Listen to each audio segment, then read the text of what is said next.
fiercely in the chase. Man up, boys. Man up. Time to go. Go, go, go. Hard, hard, hard. Straight. Lord, you are the best, baby. You are unbelievable. Jimmie Johnson wins it at Dover. That's right, boys. Maximum points. What the heck was that all about? He just turned left. Oh, no. There's Casey Kane across, and he takes Biffle with him. Okay, so just go like hell. Got me go like hell. Jimmie Johnson wins the Pepsi 500. Woo! Ryan Newman up and over. Mark Martin upside down, barrel roll. Trouble for Jimmie Johnson. Go for it, buddy. Do what we had to do there. Nice job. Yes, yes, yes, yes! Where'd that 5 finish? 5-car finish, of course, but... The 3-time champion gets it done here at Phoenix. Awesome stuff, boys. Awesome stuff. 12 drivers, 10 races, 1 champion. What makes someone the best? Is it the ability to excel at the critical moments again and again? Is it the strength to blowtorch adversity and retool misfortune? Or is it the foresight to take the unknown and know it anyway? True, luck must be factored in. But at this level, luck is an opportunity built by preparation. It takes incredible effort if you're going to hang your name among legends. And it means somebody always has his sights set on you.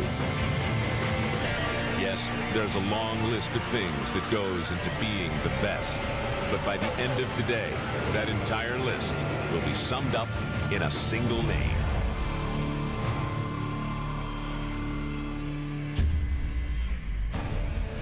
The best, a fitting description for Jimmie Johnson and his team the last 3 years. The title they're ready to claim again in the final race of the season, the Ford 400 at the Homestead Miami Speedway. There are plenty of obstacles in the way, a tough field of competitors, and the perils of racing at high speeds in tight traffic over 400 miles. Make no mistakes, the title is theirs. But what do Lady Luck and her partner Fate have in mind? Will it be an upset of the likes we haven't seen in a long time in NASCAR? Will Mark Martin somehow pull this championship out? Or will it be Jimmie Johnson on a run to history at the end of the day? Let's go trackside for the command. Race fans, are you ready? The time is now. It's time for those most famous words in motorsports. Here to give the command, please welcome your Grand Marshal, Ford Motor Company spokesman and creator and host of Dirty Jobs, Mike Rowe. If you start your day in steel-tip boots, a hard hat, or a Tyvek suit, I'd say get ready to get dirty. But today, I've got a different message, and it goes like this. Gentlemen, start your engine! Fired up when ready. Bring it up. Bring it up. Fired up. Far to home.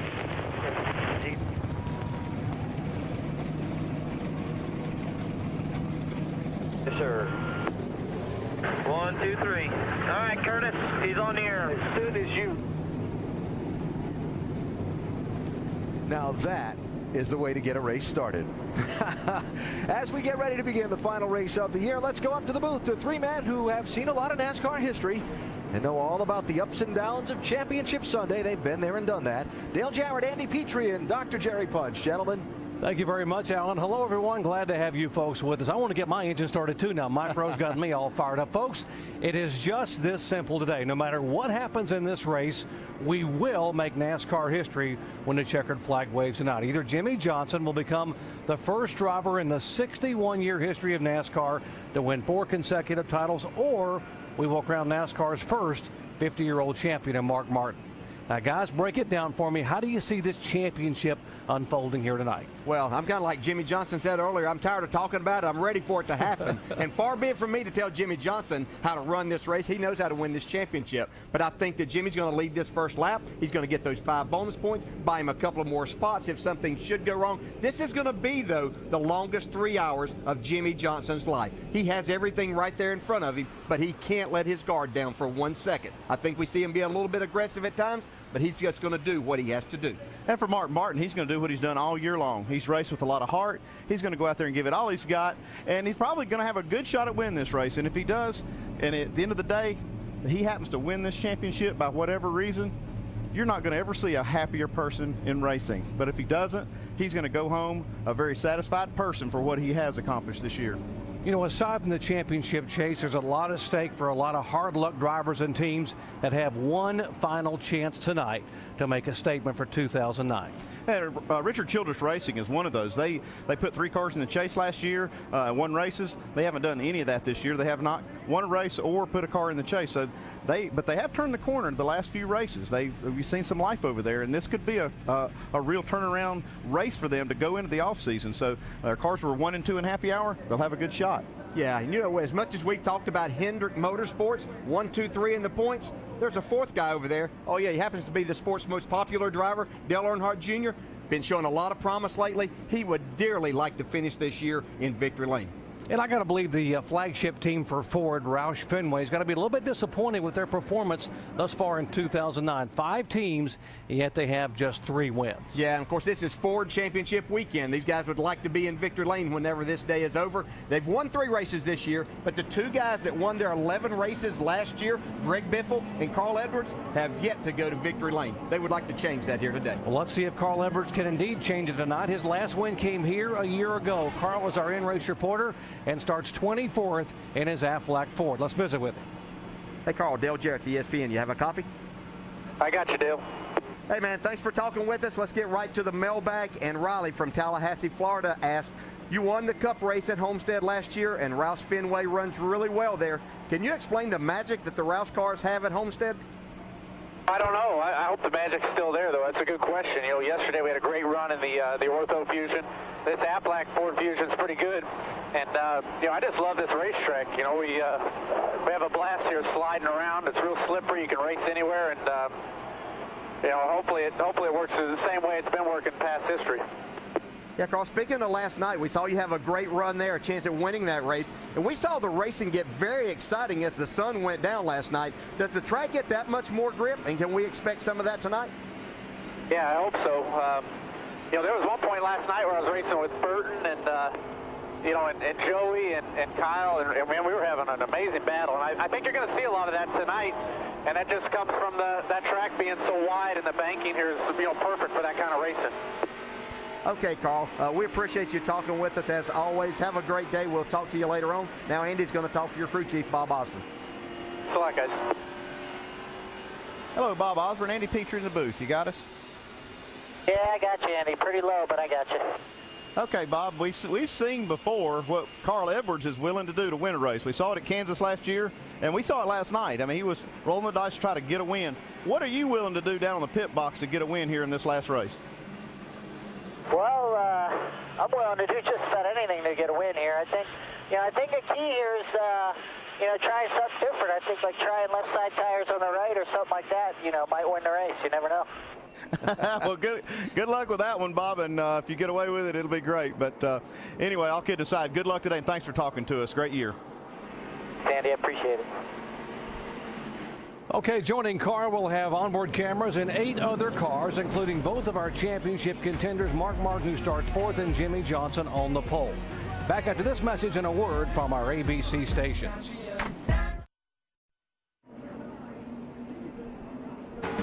Here at Homestead Miami Speedway, the cars have rolled off, and we are just moments away from the start of the Ford 400 NASCAR Sprint Cup Series season finale. This broadcast is available in Spanish by activating your SAP button presented by ESPN Deportes. As today's starting grid's being revealed to you across the top of your screen, let's revisit some of the key storylines we'll be following today.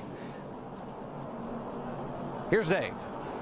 And Doc, even the numbers could be on Jimmie Johnson's side today. If he clinches his 4th trophy by winning his 8th race of the season, it will be his 48th career victory. Vince Welch? Well, if Mark Martin is to achieve victory today and challenge for this championship, his team needs to have a perfect day in the pits, earn some positions on pit lane, and maybe at the end of the day, he'll be in victory lane. Doc? Thank you, guys. 43 drivers have visions of victory. 2 of those are chasing history. The points leader has never won the season finale. And the last 2 years, the driver starting fourth has won the race today. That would be Mark Martin starting outside of row 2. Folks, it is time to make history here in Homestead, so buckle up as we turn them loose for the final time in 2009.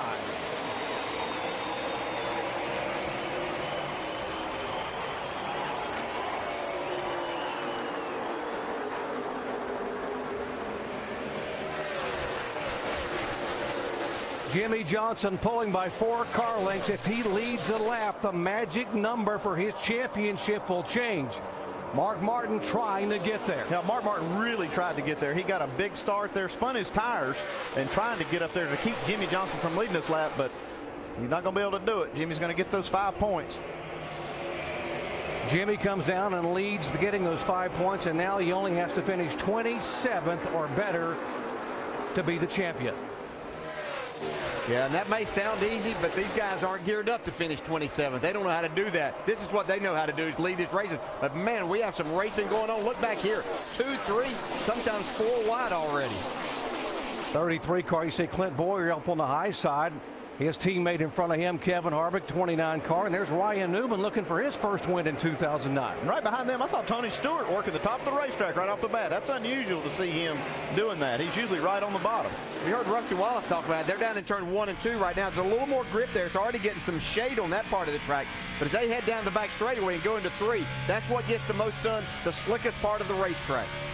Again, a reminder, it is a 400-mile, 267-lap race, and the final third of this race will be run in darkness. And here comes a 29 car. No surprise that Kevin Harvick is this quick, given how well he ran in Happy Hour. Yeah, he had a huge run down the backstretch this last lap. I don't know if he's running the top or the bottom. I just looked back there on the backstretch. He was passing like 2 cars, it seemed like. He's got this baby rolling on the top. Yeah, that's what you'll see, these guys that on the top, keeping that momentum. Really looks like they have a lot more horsepower when they get to the straightaway. Shannon? Been a very uneventful weekend for this 29 car this weekend. Crew chief told me it's been pretty good, but Kevin Harvick mentally has been in a great mood. And guys, that is 90% of the battle out there on the racetrack. He won the Truck Series Championship this weekend, and he has a great car here today. Same car that he finished 5th with at Texas. That was a 1.5-mile track, just like this one. Yeah, when Harvick's happy, he's hard to beat. Early laps here, 4 laps complete. Jimmie Johnson now has led all 4. Marcos Ambrose, the impressive sophomore season driver, in 2nd spot, and now Mark Martin is 3rd. Yeah, see Mark hit one of those seams down there, and whenever you do that, it really loosens the front end, and he went way up the racetrack in 3. You heard Mark Martin say in countdown he's going to have to hang on to his car during the daylight. He thought his car would really come in and be very good once it got dark. Yeah, and what he's saying, too, that he was going to be basically committed to the bottom of the racetrack, and he knows that he might have some parts of the race that are not so good because he's doing that. This might be the part of the race that's not going to be so good for him. Kevin Harvick thought about going under him in turn 3 and backed off. Yeah, and I saw Jimmie Johnson just in front of this for the first time take a lot higher line through turns 3 and 4. I don't think you can get a lot of laps out of your tires to see Kevin Harvick make that pass on Mark Martin. Watch this. Right here is where Mark Martin went in the corner, trying to chase down Marcos Ambrose, running right on the bottom of the racetrack, and then all of a sudden, this thing, look at that, turned sideways. Yeah, he crossed over that part to where the banking changes right there, and if you're not careful, if you get your right side tires right on that, right in the middle where you're trying to carry that 29 speed, trying to come inside here. you can find yourself in trouble. About 1 back now. 1 back. Back up front, Jimmie Johnson is leading, but Marcos Ambrose is moving in. The margin now about 5 car lengths. He's showing that qualifying run was not a fluke. That and the run at Texas, you know, the last 1.5-mile track that we were on. Marcos Ambrose had a great race car that day. They ran it out of fuel late in the race and didn't have the finish to show what they had done all night long there. Only the first full year as a NASCAR Sprint Cup driver. Marcos Ambrose, very likable. He's from Tasmania, an island off the coast of Australia. His family has already gone back to Tasmania. Marcos said, I can't wait to get on the plane tomorrow and go see my wife and kids, but I got business to take care of. Yeah, he'd like to be putting that trophy on that plane with him, too. The car that qualified, 2 cars falling back. A couple of guys falling back. The 82 car, top of your screen there. That is Scott Speed, who qualified second, and he will possibly lose a couple more positions. Yeah, and here comes a guy that we've been talking about, Marcus Ambrose, for the lead right here on the bottom of the racetrack now. I think he's going to have a hard time completing that pass down there on the bottom. We'll see as he gets this run. Can't quite get it done as Jimmy holds him off. Talked about Tony Stewart moving up to the high side. He's using the high lane now to go by the 5 car of Mark Martin for position. He did it right off the start, too. He didn't even try the bottom. Here comes Ambrose now working the top side of Jimmie Johnson. Yeah, he's going to take that lead right now. That's what I thought he would try to do the first time, but I think Jimmy kind of fooled him when he went high into 3 and opened the bottom the last time. But we're going to have a new leader at the line this time. Marcus Ambrose, very deliberate and very, very careful. That's awesome.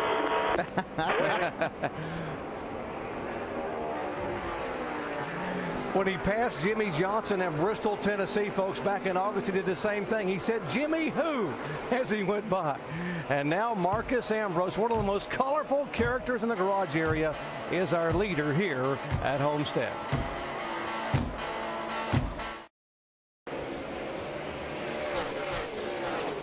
The $10,000 ESPN Pick 12 Challenge winner who picked the correct order in Phoenix is Cindy F. from Sebring, Florida. Now, thanks to all of you who played and made this challenge such a great success. This week's winner who has picked the correct order for Homestead will be notified, and results will be posted at ESPN.com/Pick20. And Marcus Ambrose, who just a moment ago was talking about he thought he might have a tire going down, gets right up against the outside wall. Yeah, he almost hit the wall in 1 and 2. Something wrong. You got a flat tire or something. It's really going away. Yeah, I'm pretty sure I got a flat right rear. Yeah, I think he does have a problem here. He looks like he's coming in the pits. This will give us our first show. Show you how close he got up here when the car just went right up across the racetrack. He was up there anyway. Did he touch it there? It looks like he may have just barely touched the wall. He is on pit road. Yeah, it goes up, makes the pass on Jimmie Johnson, leads 4 laps, and suddenly the car just snaps sideways. Right rear. So a very tough break for Marcus Ambrose, who qualified 3rd. Shannon. Guys, the team is calling for right sides only. They're going to take a look at that tire, make sure there's no major problems. But Marcus Ambrose, as you heard, reported that he thinks he has a flat tire. We will get a shot of that for you guys as soon as we can. And they better hope it wasn't a left rear. And he will lose a lap. There comes Jimmie Johnson by him. The good news is they do have the free pass here under a caution flag, and right now all the other cars are still on the lead lap. And that's why I would have thought, Andy, maybe about 4 tires. You were going to lose a lap anyway, so why not get the 4 tires on and make sure? And every time in that situation, I'm going to put 4 tires on just for that reason. You just don't know. Right along with Tony Stewart here, who's a 2-time winner at Homestead Miami Speedway. In fact, he won here as a rookie back in 1999 and backed it up a year later in 2000. Yeah, when he won those races, a totally different configuration of this racetrack. So Tony he felt like that he's had some good cars here since they changed the racetrack, and we have this multi-banking, but he hasn't exactly got his car where he's wanted it. But he was pretty excited about and optimistic about his chances here today. Tony was quoted as saying that the neat part about this racetrack is, as you see Kevin Harvick all the way down on the bottom of the racetrack, Tony was saying that you just barely touch the brakes entering the corner. You back out of the throttle, just touch the brakes, and then jam the throttle back down. Let's update the 48 car. Dave. Well, the day started kind of interestingly. Before the green flag, a crew chief's nemesis, if you will, a radio hung open. Chad Knaus looking over the back of the pit box, pointing to everyone, check your radios, make sure you're not keying the microphone and blocking the channel that the spotter needs to talk to his driver. They corrected it, and they got it right. They were telling Jimmy early after that, get up high early. It looks like the grip's coming in a little bit better. The driver reporting the car's a little bit tight in the center, a little bit free off the corner right now. That is so aggravating when you have a radio keyed open like that, especially in the situation that this team's in. They don't want problems like that. So it's good they got it fixed early. Tony Stewart now starting to ease in on Kevin Harvick, and Harvick has changed his line. Whoa, Stewart a little bit sideways coming up off the corner, but now Harvick has moved up in the middle of the racetrack. Yeah, you see a lot of drivers searching around now on the racetrack. I saw Mark Martin has been running the bottom pretty well exclusively, but we have seen him actually experiment some. Yeah, and I just think if you stay committed to that bottom too long, as we see Tony get another run on Harvick for that second spot, that you're going to wear the tires a little bit more than what you want to. See Harvick just pull over and let Tony go as he's caught him here early. We talked about the progressive banking here at this racetrack, 18, 19, 20 degrees. And DJ, how much can you alter the handling of your car by just changing your line here on the racetrack? Well, it changes a lot because it actually feels like there's not quite 18 degree of banking down there where Harvick's running, right down at that white line. But you can change the way that it feels, and as you move around on the racetrack, you're going to find that your car will do different things. So if you've got a loose race car on the bottom, you might move it around and find that it does something totally different that might suit your setup at that particular time. If you just joined our coverage, Marcos Ambrose had passed Jimmie Johnson and led for 4 laps and had a rear tire go down, had to come on pit road, and now is being shown 1 lap down in 43rd position. Shannon. Doc, you can see the cut right here on the right rear of Marcos Ambrose. What a disappointing start to the race. They qualified so well third. They had so many hopes for today. But Dale, maybe you can describe what Ambrose was feeling inside the car based on something that looks like that. Yeah, that might not look very significant, but that's just letting the air out of that tire. And as you try to lean on that right rear tire, then it's getting softer and it's letting the car go down, and the car will just feel like it's going to spin out with you every single time. One car that is on the move. We talked about him at the top of the show, winless in 2009, but making his way toward the front, the 88 car of Dale Earnhardt Jr. Man, I'll say, he is getting it around the top of this racetrack, guys. Look at that, 19 spots he's gained. And he is literally inches away from the wall every single time. Look at that. But it's making him so fast down the straightaway. I've been watching him. It's just incredible how he's passing these cars. He doesn't drive it in very far, but watch him get back to the gas before these other guys are even thinking about it, and then watch the momentum off the corner here. He just inhales that 44 car of Allmendinger as he goes by, and now is moving in behind the 00 of Rudeman Jr. now in 12th position.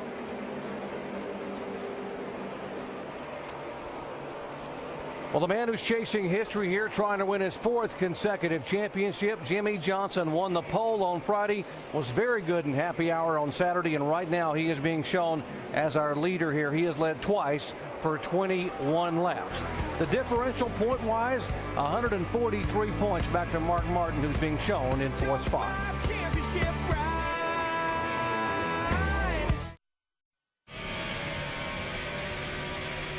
Carl Edwards, Greg Biffle, and Matt Kenseth are driving Fords, and you could be too. Go to I'mDriving1.com to hear what the stars of Ford Racing have to say and register to win your own 2010 Ford Taurus.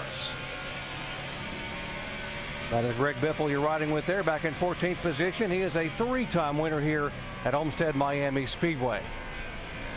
And the 47 car now back on pit road. Yeah, that thing just laid down all of a sudden, like the motor messed up or something. Don't know what they're working on down there. What is it, Shannon? Well, right now the guys are working on changing the battery. They're looking under the hood. You can see that, just trying to diagnose it. Marcos Ambrose really didn't have a clear-cut explanation. He said one time he thought he was blowing up, and then he said it might be electrical, but they are changing the battery and just taking a look at everything they can right now. Well, that's heartbreaking for that team. They had such a good car. Talking about good cars, how about Jimmie Johnson now? Got to be a little bit of a surprise. That they know they talked about being good early on, but I thought Jimmie would lead a couple laps and then find a place to ride. I guess he has got a place to ride. That's the best place to ride. There's no traffic. Yeah, you're gonna. We talked about how Hendrick Motorsports wanted to finish 1, 2, 3, and the first ever trifecta finish for a single team. And Kurt Busch is trying to be the spoiler here because he is trying to move in now on Jeff Gordon for 3rd position. When the day began, it was just 42 points. Kurt Busch in 4th spot behind Jeff Gordon. And right now, Kurt Busch running 7th on the racetrack. Jeff Gordon running back in 9th position. Up front, here comes Tony Stewart. And I don't know if you heard the story in NASCAR Countdown that Marty Smith was talking about when Jimmie Johnson qualified on the pole. You're the leader. It was Tony Stewart he went to get advice from on where to run. Stewart helped him, and Jimmy got out of the car when he won the pole, went back to thank Tony, and now Tony takes the lead away. Dave Burns. Tony Stewart's report on the car so far, just a little bit tight in the center of the corner. They will make a wedge adjustment on their first stop to help that. As for Jimmy Johnson, he reported about 6 or 8 laps ago that the tires seem to have lost all the grip that they had initially. Vince? Mark Martin, you recall in the pre-race show, the countdown show, he said, I much prefer the bottom. Well, as crew chief Alan Gustafson knows, they're going to have to run around the top at some parts of this race today. But right now, Mark says, in 1 and 2, I'm not too bad, but I am awful loose in turn 3. Either way he goes, he says, you cannot make me any looser, but somehow you got to figure out a way to make me turn a little better in the center. He's holding steady in the top 5, but not an ideal car here in the early stages for Mark Martin. Doc?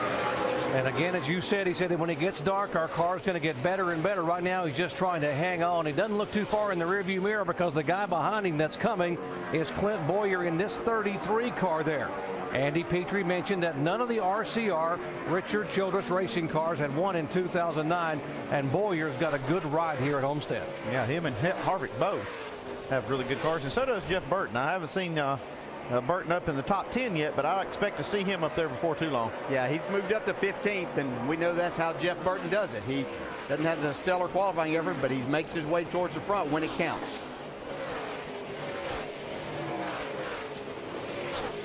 Talked about Burton's performance last week at Phoenix. He came from 36th starting spot to finish second and was driving the car sideways. Another brand new race car and another car that's really hooked up to the racetrack here for him. Yeah, I talked to him last night after the Nationwide race. He had such a good car, really had a winning car if the circumstances had worked out for him. And just talk about how just all the cars, everything, Nationwide Series and Cup cars over at Richard Childress Racing are running better. Hey, watch these guys battle. Let you know that Dale Jr. has moved just into the top 10 now. He scraped the wall a minute ago, but it hadn't slowed him down. Well, it was just a matter of time before that was going to happen because he was only an inch away from it from the start. There's Juan Pablo Montoya in the 42 car. You have no idea how loose this is. He thinks it's funny. My car was loose. I never was laughing too much about it personally, so it's nice he can have a sense of humor about it. Well, he scraped the wall on Friday, spun out on Friday, scraped it on Saturday. Thus far, he's missed it today, but obviously the car is a handful. Here comes Bill Elliott back on the backside of Montoya trying to make the move. Bill Elliott had a great qualifying effort up in the top 10, the 8th spot, hanging on pretty well here. That's the 17th spot. He's battling Montoya for the 16th spot. So a good run for these guys early. Yeah, the Wood brothers spent 2 months building this brand new race car, and Elliott said it was worth the wait. He said it is the best car he has been in they have built in a year and a half. And look at Bowyer, how high he's running. Yeah, watch the run he gets right here down the straightaway. Looks like he'll probably be able to clear him this next corner. Probably so. Although the turn 1 and 2, you can still get a good run down the bottom, but I think Mark's going to give him that spot right now. Or Clint's going to take it whether Mark wanted to give it to him or not. Clint Bowyer, 4 top 10 finishes the last 6 starts, including a 7th last week at Phoenix. Well, the guy they're chasing in the points right now and the guy they're chasing on the racetrack is one and the same. It is Jimmy Johnson, or pardon me, there is the 14 car of Tony Stewart, and who has gone by Jimmy Johnson, who is in second position. Stewart's now opened up a 9/10 of a second lead over Johnson. 39 laps in the books. Back after this message and a word from our ABC stations.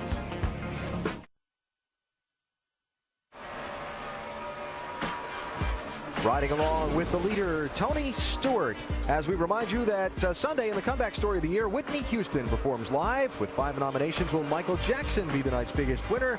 Plus performances by the Black Eyed Peas, Carrie Underwood, Lady Gaga, Rihanna, and more. It's the American Music Awards tonight at 8 Eastern, 7 Central on ABC. And our aerial coverage today is provided by Goodyear. New Fuel Max tires help you get there on less gas. Calculate your savings at GoodyearTires.com. Tony Stewart has opened up a 1.1 second lead over the would-be history maker, Jimmy Johnson, running in second after 45 of 267 laps. Johnson leading earlier, making Mark Martin's challenge now Jimmy's goal, if Mark wins the race, 27th or better in this season finale. Now, besides Jimmy and Tony, the headline maker in the early going is Dale Earnhardt Jr., who started 32nd. He needed just 35 laps to enter the top 10, running an extreme high line that's got him up there scraping the wall, Rusty. He is flying around the top of the racetrack, but he's getting too close to it. Right here, he scrapes into the wall. He's taking another shot, smoke pouring out of the car, but he's still going. He's still using the top side of the track. He just going to have to be a little bit careful. We all know that's the line that he loves the very most, and it's working for him now, but hey, hold on a little bit, Junior. Don't get too crazy out there on us. Just settle in, Dale. You're way faster than the field right now. Way faster than the field. Yeah, I'm not even running hard. It's just the right rear yaw down so much it catches the wall and it just steers you into it. Dale Earnhardt Jr. not even running hard? Wow. I'd be telling him as his crew chief, don't run any harder then, because if you hit that wall, we're not going to be able to finish this race. The 2 is running really good, and he may be the guy that spoils the Hendrick 1, 2, 3. I know that Steve Letarte and Jeff Gordon were concerned about racing that 2 car all day, and as you can see, he's moving through the field really good. I tell you, the Penske organization has really come around. This doesn't surprise anybody how good Kurt Busch is running right now. I mean, fast race car of light, Alan. And while Kurt moves up, he takes a spot away from Mark Martin and kicks Mark farther back. So you see the reset numbers there. Kurt now still in 4th position in points, but trying to see if he can spoil the Hendrick top 3 sweep in the championship. So still in the pretty early going here as we head back upstairs to Doc DJ and Andy, and Kurt Busch looking impressive, guys. Very much so. Driving the same car, Alan, that he won with at Texas. He named the car Patriot. He had the Operation Homefront paint scheme on it when he won the last time on a 1.5-mile racetrack. Now here's Jimmie Johnson running in 2nd spot, mired in some traffic. Yeah, that's good race for 2nd developing right here. You see Kevin Harvick in the 29 car and his teammate Clint Bowyer right there in that 33. Well, it's a tight spot right here for Jimmy. Yeah, he does the right thing. Yeah, and that's kind of why Harvick caught him, because he's been extremely careful around this traffic. Whoa. You can't blame him. Look at this. Bowyer just almost gets into the back of Elliott Sadler, dodges the back of Sadler's Dodge. No pun intended. I said, man, they call this a race, right? I'm going. Clint doesn't have anything to hold back for. Heck no. He needs to get to victory lane. Again, Johnson running in 2nd spot. Harvick and Bowyer 3rd and 4th. Now it's Bowyer and Harvick 3rd and 4th. 71 cars, Bobby Labonte driving the Chevy that he's owned by Kevin Buckler, that he signed to drive for the entire 2010 season. Here's a 17 car, former winner here in the pits, Vince. The 17 of Matt Kenseth, you see, making a 4-tire change. They're making a chassis adjustment on the right rear as well, as Kenseth looks for a little more stability here in the early going. You see the time running at the bottom of the screen on that pit stop. Now the 5 car of Mark Martin. It started out too loose, but Mark says as the run went on, it got too tight in the center. They contemplated an air pressure adjustment in the right front, but ultimately he and crew chief Alan Gustafson decided they were going to leave it just like it is. Shannon. Dale Earnhardt Jr. in the 88 car, great run going for these guys. It's a little bit snug for Dale Jr. He said, free me up. They're going to try with air pressure. It's going to be 4 tires for Dale Jr. These are scheduled pit stops. We've seen the guys come on around lap 50. Others coming down pit road. You see Tony Stewart right side of your screen. He is the leader. Let's go down to the Harvick pits. Shannon. Kevin Harvick says the front end is sliding, but there was a change. The rear tire changer, he has sick with the flu, so he's gone to the infield care center. They took someone from the 07 on the rear tire. Dave. Jimmie Johnson slides to a stop. They will change 4 tires. Mike Nauer, the catch can man, has already made a track bar adjustment for Jimmie Johnson. He said the nose was getting tighter and giving up on him. It's a clean stop for Jimmy. That is the key for Jimmie Johnson. Be clean, be deliberate, have no mistakes on pit road with lug nuts. 33 car, Clint Bowyer coming down toward you, Shannon. Clint Bowyer, another RCR driver, having a great run here today. Says the car is getting looser and looser, so they are going to make a track bar adjustment. You see that wrench in the back window there. It is a great run so far for the 33 and all the RCR camp. 4 tires for Clint Bowyer. Vince. 31 of Jeff Burton coming off that great run last week in Phoenix, but he says it's a little loose on the throttle, tight in the middle. They made 4-tire change, and of course filled it up with Sunoco fuel. Dave. Tony Stewart has given up the lead. He comes slowly down pit road to the attention of his Office Depot crew. They will make a wedge and an air pressure adjustment for the leader. He was talking most lately about the car being just a little bit tight in the first, center, third of the corner. You see Big Jeff Patterson making a wedge adjustment there. He is the gas man. He will fill it full of Sunoco fuel. Jeff Gordon is finished with his pit stop work. You see him coming to the left there. It is whoa, it's tight for them coming off pit road. There goes Stewart. The 2-car was the leader. You see Newman and Gordon now finishing. That car, Kurt Busch, got credited with leading a lap, got 5 bonus points, and now he makes his first scheduled stop of the day, coming down at 45 miles an hour. Let's go back down to Dave. And Doc, that was exactly the plan. Crew Chief Pat Tryson told him, stay out there, we'll see if we can get 5, and then come down pit road. The wrench going in will be a track bar adjustment for Kurt. It is track bar for a loose race car. Also air pressure adjustments to help him. But we know loose is fast, and Kurt has been moving through the field. Before this round of pit stops started, Kurt was running in the 7th position after starting in the 12th spot. Let's go over the wall with Mark Armstrong on the 7 car, Robbie Gordon.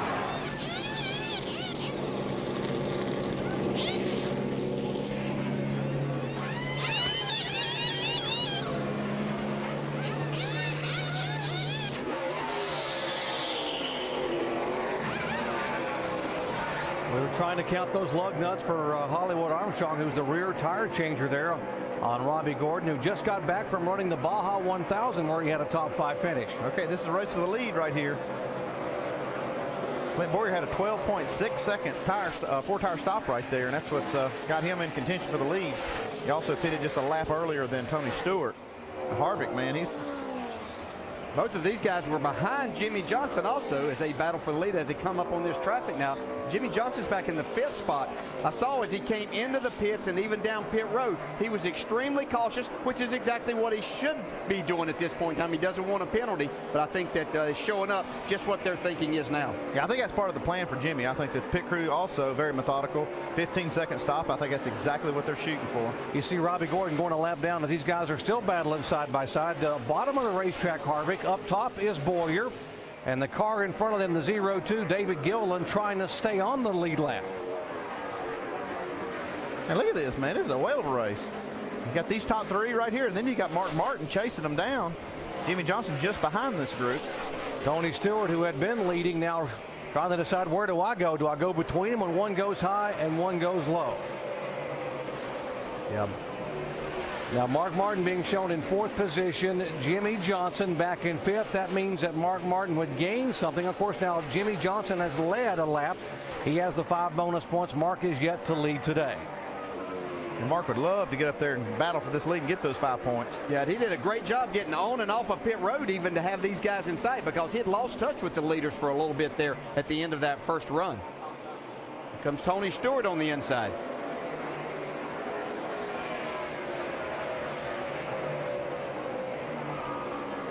Tony able to get down on the bottom of the racetrack and run that middle groove and try to take the spot away from Clint Bowyer. Stewart had led 20 consecutive laps prior to that first scheduled pit stop when they came in on lap 52.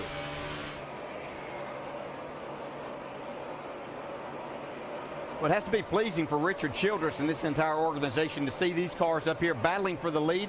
They've really struggled at times earlier this year, but seem to have things really worked out now for their drivers. Yeah, it's really an affirmation, too, of what they're doing is working. I mean, that's a big thing going into this last race of the year, going into the offseason, knowing that what you're working on is in the right direction.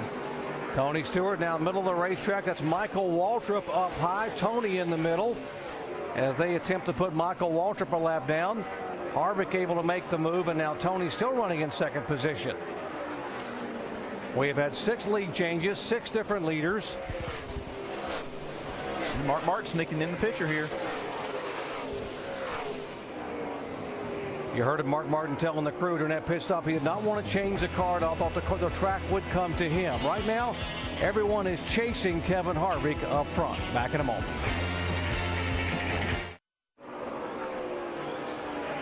Lap 64 here at Homestead Miami Speedway, and the 2 championship contenders battling on the racetrack. Mark Martin in the 5 car being shown 4th. Jimmie Johnson is 5th and trying to make the pass to go back by Mark Martin. The point differential was 113 points, and now with Jimmie making that pass, with 123 there. Of course, Jimmie Johnson now has led and has gotten the 5 bonus points for leading a lap.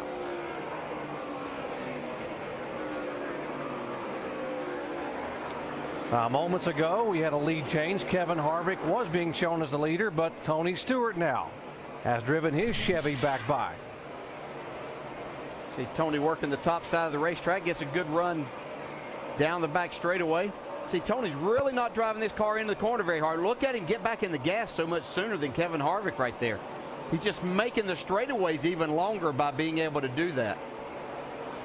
Tony, one of the surprise stories of 2009, becoming a car owner, Stewart-Haas Racing, and putting both of his cars in the postseason chase for the NASCAR Sprint Cup. What an incredible job this team and organization has done in doing that in their first year.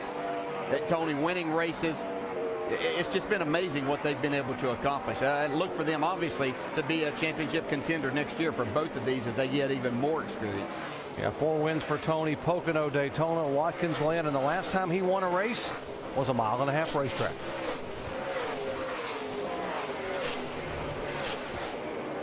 Let's update the 48 car. Dave.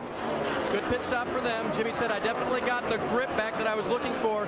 He said I had a funny brief vibration, like maybe it was a wheel weight, but he has not talked off the wheel, that is, but he has not talked about that since. And as far as the line he was running, he's trying to go as high as he can.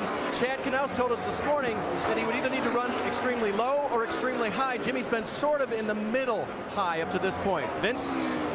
Well, the 5 car of Mark Martin, second in points, currently running 5th. This is the car that this team won with at Darlington in May and Chicago in July. They're trying a handful of different things with the setup this time around, looking for a little extra speed. Mark Martin, and we talked about this, guys, that once this track starts to cool, it'll start giving a little bit more grip. Mark came on the radio just a little while ago and he said, I feel like we're going to be better later on. But right now, I just need to turn it better in the center. So he likes the car maybe for the distance that we're going to go tonight, but it's still a little bit of a handful, especially in the middle of the turn right now, Doc. And as the sun goes down, that car will get better and better and better. Right now, the guy third in points is running in 6th position, the 4-time champion, Jeff Gordon. By the way, this is the only track that Jeff Gordon has never won a race on. And Kurt Busch in the 2 car, well, remember, he's the one that wants to get up there and spoil the Hendrick trifecta, the first 1, 2, 3 finish. And you see the differential there. Kurt Busch running in 10th position has actually lost some points. He was 42 back when the day began. Well, the AT&T Fastest Pit Crew of the Year has been decided, and points were accumulated by the team who won each race by fan votes and by an ESPN pick, and it came down to a 1-point difference, and the winner is the 24 team of Jeff Gordon, with Earnhardt Jr., Stewart, and Johnson finishing in that order. Now, on behalf of Jeff Gordon and his team, $20,000 is being donated to the Victory Junction Camp. And there is Kyle Petty on the stage for the presentation of the check from AT&T. 70 laps in here, the season finale, the Ford 400 at Homestead Miami Speedway. It is Stewart, Harvick, Bowyer, Johnson, and Martin.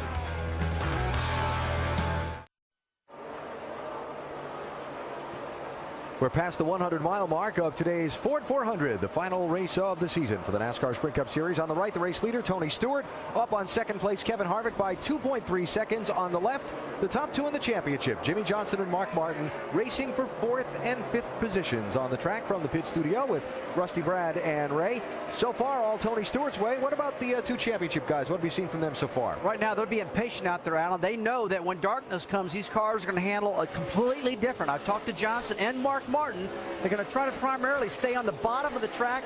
They feel uncomfortable up top. You see them get loose right there, just kind of guarding these cars right now until the track gets hooked up with the darkness. Yeah, it's going to be interesting to watch. They both seem to be pretty equal, and Mark has actually tracked down Jimmy, and Jimmy's just being very, very patient, like Rusty said. Find himself a good open space to ride and take advantage of not being in traffic right now. So it's going to be a shootout. These 2 guys are going to be duking it out as it gets darker. Well, don't forget about the guy that's third in points. It looks like they made some adjustments on that pit stop, and his car is running better because he's closing the gap on those 2 guys. So those 3 Hendrick cars seem to be pretty matched, and with the way Junior's running, I think he's going to be up there too. It looks like Hendrick has found something along with the RCR cars for today.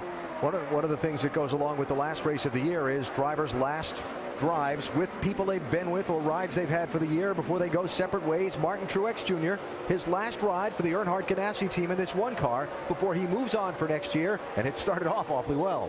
So far it's okay. And next year, Truex Jr. is one of the guys I'll be looking at. He'll be teamed up with Pat Tryson. Kurt Busch's crew chief should have a great run next year. But this guy right here, this veteran, Jeff Burton, he's been on fire of late. He's running real well. Yeah, the RCR guys have found something. All of them are up in the front there. And Richard Childress said they've been building some new cars, and he attributes that to what they found to moving Scott Miller into a different engineering position, overseeing the building of all those cars. And you can see the results on track today. This young man, I'm expecting, though, to have a tremendous year yet next year. And I'm talking about old Junebug up there near the wall, right, where he does it best. I mean, I think he and Lance McGrew are going to go forward in a big way, especially for next season. They built some good race cars down the last part of the year. They didn't have good finishes to show for it. He's got a good race going today, but I think next year, old Junebug bounces back, baby. Martin Truex working on Jeff Gordon for 6th place. Here's a guy moving on from a group of people that he's been with basically since the start of his career. A lot of the guys at Earnhardt Ganassi Racing were with Dale Earnhardt Incorporated. The man who brought Martin Truex Jr. into his fold and made a Nationwide Series champion out of him and so on. And here he is at his final ride for them, and he would love to find a way to put that car into victory lane tonight as Gordon looks back on him a little bit for that 6th spot. Yeah, he and Kevin Manion have done a great job. And good opportunity to move forward. Caution on the racetrack. Marcos Ambrose has had trouble since the start of the race, and now he was just facing the wrong way. Didn't hit anything, boys. Come on, Marcos. Like all 4 corners are still pretty square. Line it back up and go get it again. Ambrose 14 laps down in the 41st position after spending time on the pit road earlier, having the carburetor changed on that car. A cut tire, then some problems under the hood, and it has been a very tough day for Ambrose after starting in 3rd position and passing Jimmy Johnson for the lead in the early part of this race. Let's see what happened to Marcos. Like he's up there in the high stuff, gets into the marbles up near the wall. I tell you, it's really difficult. As we see, you got to really have a talent for doing that as Junior, and those guys do it. And he just got up there, got loose, turned it sideways, didn't hit anything, but boy, he's having a tough day thus far.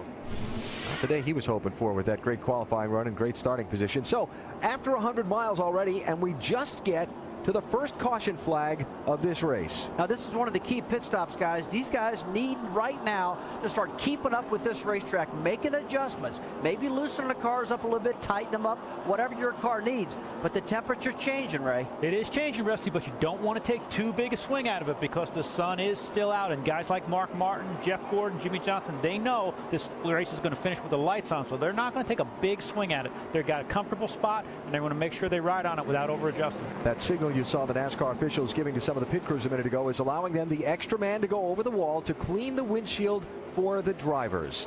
So here they come to the pit road for stops. These will be at lap 82, Vince. That's right, and Mark Martin, the only issue he's having with the car right now, he just doesn't feel like it's got the grip. Turned a little better in the center that time. They're going to put around a wedge in the right rear. It's interesting and important that he's got a clean entry to his pit box and a clean exit. That makes a difference. Shannon? Loose into the turns is what Kevin Harvick is saying. They're going to put some wedge in the left rear, and they're going to make 4 tires on the 29. Dave. Entry and exit of the corner is okay for Tony Stewart. It's the center that's tight. He'll get a wedge and air pressure adjustment. Jimmy Johnson will get a wedge adjustment for his race car and an air pressure adjustment. He said, I can make it turn with the back end of the car, but I'd rather have it roll through the center. Tony Stewart's going to win the race off pit road.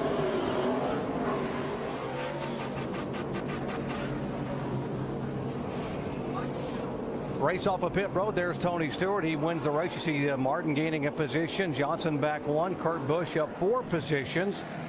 And Truex lost 3 positions back to 9th spot. Yeah, Montoya picked up 3 also. Right here. Look how close it was here with Jimmy Johnson and Mark Martin. Well, it looked closer than that. And how about a celebration in the Tony Stewart pit? I mean, these guys know they got it done and got their man off of pit road first.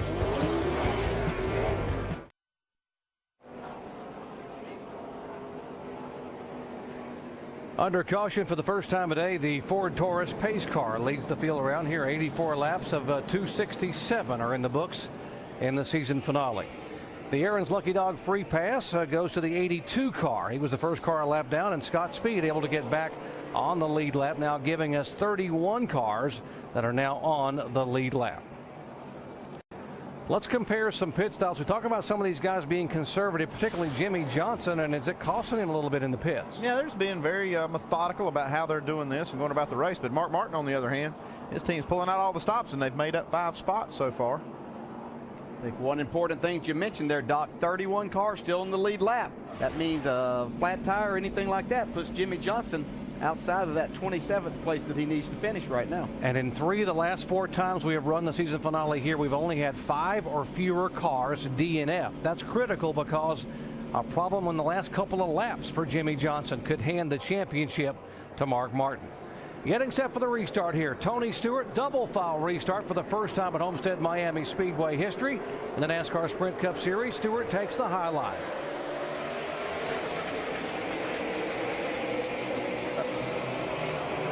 Like Kevin Harvick spun his tires maybe just a little bit, had to protect that inside.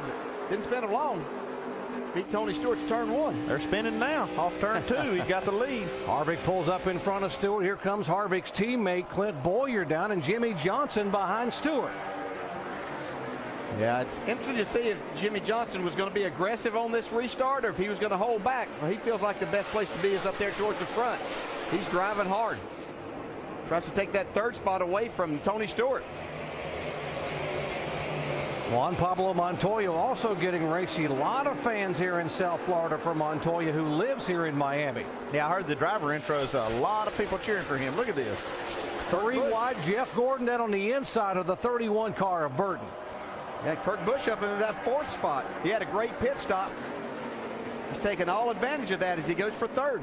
And teammates going after here. The 33 car of Clint Bowyer trying to get there.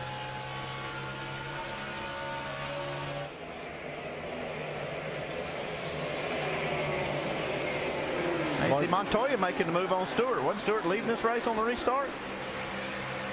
Juan Pablo Montoya has to be the surprise of the chase.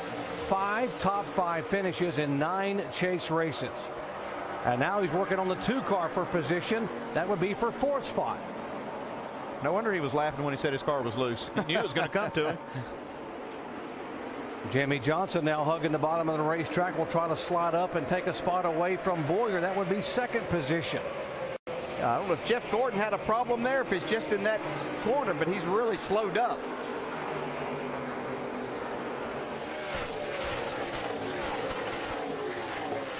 The Harvick, your leader, is pulled away by a handful of car lengths, and there's side by side again. Bowyer now coming back on the high side.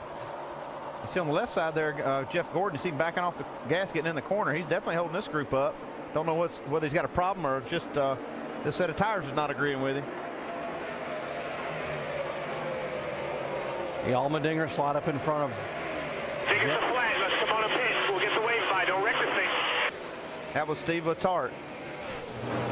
Guys, for the first time in this race, Jeff Gordon is going backwards. He just came on the radio and told his crew, I think I might have a flat. Be ready. They are watching him closely. As you guys said, he does have an issue. Well, the last thing he wants to do is pit without a flat tire, but you don't want to wreck the car. Yeah, sometimes you get yourself up there, as we see Montoya and Jimmie Johnson still battling for that 3rd spot here. Montoya's come on like he was shot out of a cannon here.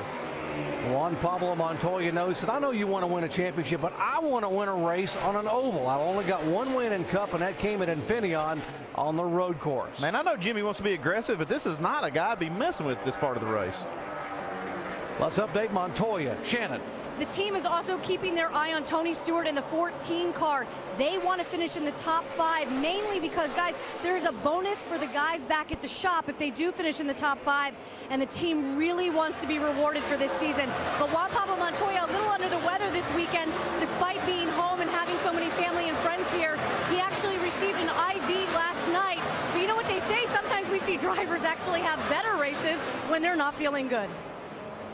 Indeed, Shannon, you sort of find something extra when you're not feeling that well, and just make it happen as now Montoya goes sailing by the 33 car of Bowyer for 2nd position. Yeah, look, right behind Bowyer's Jeff Burton. That gives Richard Childress Racing 3 of the top 4 spots right now.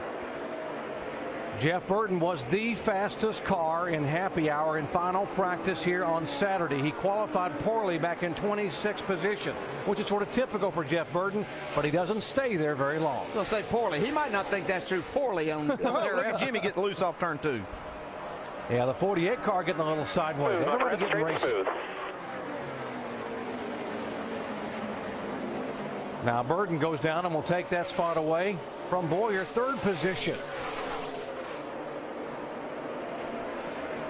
See another car there, the 11 car, Denny Hamlin. He had a qualifying effort that put him way back too. Now he's made his way up into the top 10 already, up into the 8th spot. Yeah, Hamlin started back in 38th position.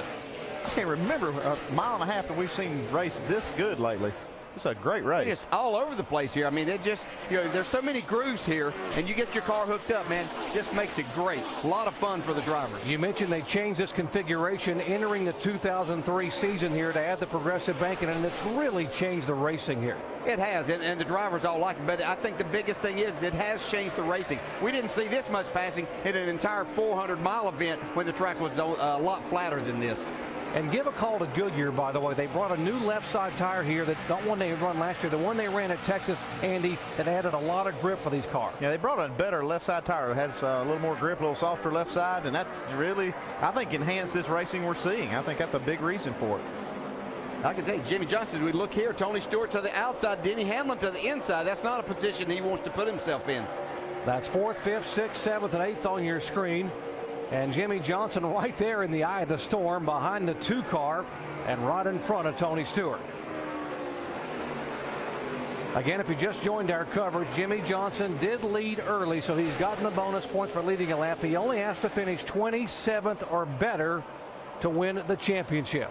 See the run there that you can get up high as Tony Stewart really makes that run down the back straightaway to take that spot away from Jimmie Johnson.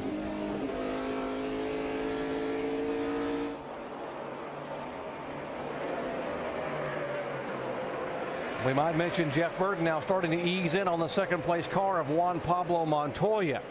Yeah, he's been beside Montoya a couple of times now on this bottom of the racetrack, but Montoya's using that high side to power by on the straightaways. Right side of your screen, you see Jimmie Johnson there running. That is 6th and 7th, Bowyer and Johnson. Now these two racing for second are actually catching Kevin Harvick, who's got clear racetrack around him, no traffic at all. They're actually racing each other and running faster lap times. We were talking about Jeff Gordon earlier too as we watched these battles, but apparently he has no tire issue. It's just a matter of his car was extremely loose or something on that restart. He's fallen back to 15th, but he is running some pretty competitive times right now. 31 car just can't quite get it to stick coming up off the corner. And watch Jimmie Johnson now will try to go in on the inside and make this pass. Johnson being aggressive here in the first 100 laps. Well, that's what he does best, is be aggressive. We talk about Mr. Aggression so far, the 88 car Dale Earnhardt Jr., who had brushed the wall in the first 30 laps and actually got up against the wall just a few laps ago. But still has a fast race car. You may not be able to see the number, but he's still coming. Guys, I'm watching outside right now. The sun's starting to really set here. I don't see any sunshine on this track at all. And Junior's car was really good earlier, but now this track is starting to get hooked up a little bit better. Different people are running up front now, and I really think that's the reason Junior's complained about a tight race car now from what he had when he started. Yeah, another reason he might be complaining about a tight race car is he's been banging that wall. That can't be helping the situation. Yeah. As we look here, this is where he got into the wall again. And you're going to take a chance. You're just not doing much damage to these cars, though. But one thing that got him probably a tighter race car is they had a 16-second pit stop that got him back in traffic after that restart. He gets passed again there by Greg Biffle, and Rusty makes a comment, and Ray Evernham also said in Countdown, a very temperature-sensitive racetrack. It doesn't take much for this track to totally change. Doesn't take much, and these crew chiefs are going to have to really be thinking what they're going to do to try to keep up with this. As Ray said just a little bit ago, you don't want to make a huge swing at it, but you're going to have to make adjustments probably for the next 3 pit stops before you're going to get a track that's going to be pretty much the same the rest of the night then. And here's the 18 car who was crowned the NASCAR Nationwide Series champion, Kyle Busch, trying to work his way toward the top 10. 34 cars hit the wall pretty hard. That'll bring out caution for the second time today.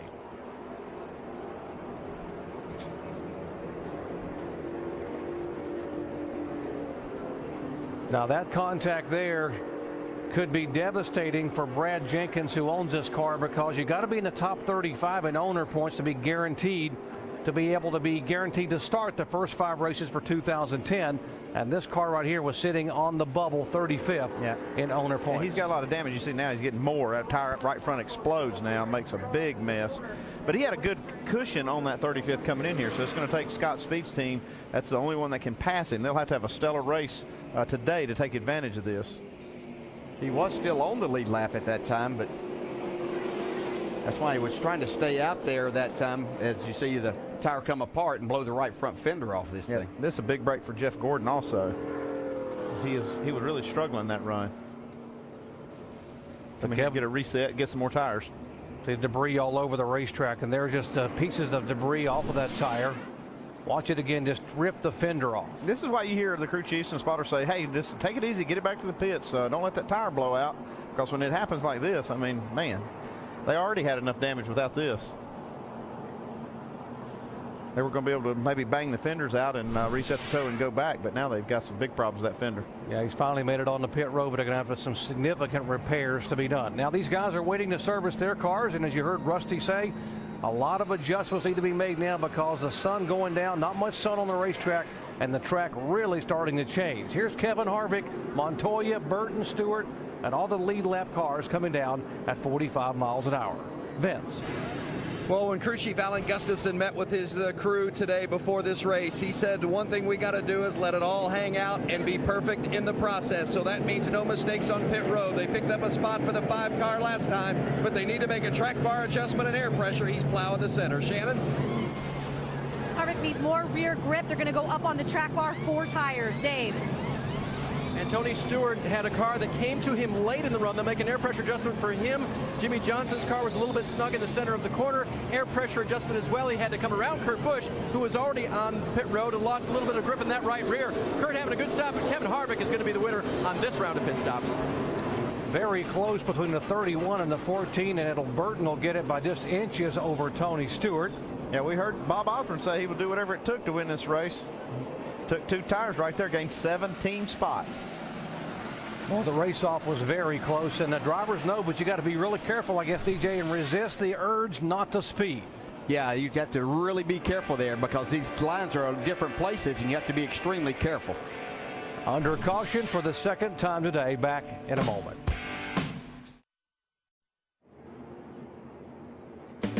ESPN's coverage of the NASCAR Sprint Cup Series on ABC. Brought to you by AT&T. Your world delivered. UPS. See David Reagan go head-to-head with UPS drivers in Maximum Driver at racing.ups.com. Aflac. We've got you under our wing. And Frost Brewed Coors Light, the world's most refreshing beer. Just 30 laps away from halfway here in the season finale of the Ford 400, and the would-be champion a little rattled here. Listen to Jimmie Johnson. You wander down to Boyer's spotter and ask him why? Yes, sir. On my way. Don't worry about it, Earl. We don't need to be starting that right now. I'm starting anything. I mean, these are guys that come up and shake my hand and say they want to work with me, and I'm so much faster, and I end up being disrespected like this. One thing if you ran the same line the whole time, but to come down and get on my door through the center of the corner through 3 and 4 3 times when I was inside of them, that's just uncalled for.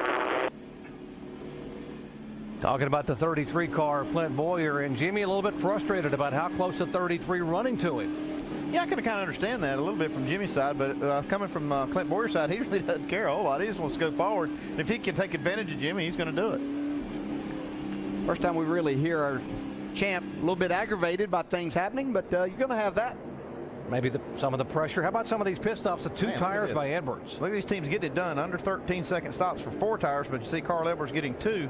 Brad Keselowski's team right up there in the top 5. Both of the Penske cars there in the top 5. But will Edwards pay the price for 2 tires only? Can he hang with the rest of these guys? I say he's going to pay dearly. Yeah, I think they'll think that's a bad idea after they run a little bit here. Well, this time Jimmie Johnson able to beat the 5 car off of pit road. Johnson restarts in 7th position. Harvick, our leader. Jeff Burton, his teammate, beside him.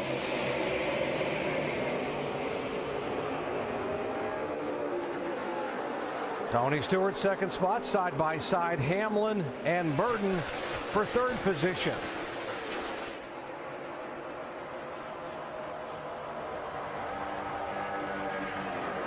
Jimmie Johnson now on the bottom of the racetrack, falls in behind Denny Hamlin. There's the 2-car middle groove, and Montoya.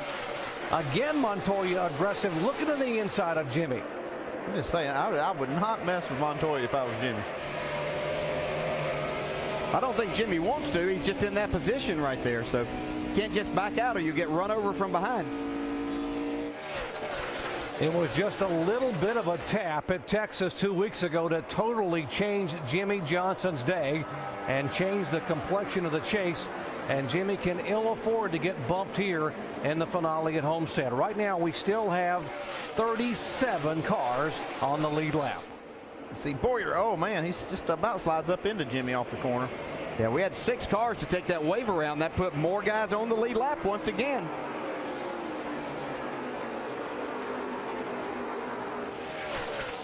Again, Jimmie Johnson right now 135-point lead over the 5-car of Mark Martin. You see Jeff Gordon and Kurt Busch. Look at the margin between Gordon and Busch there.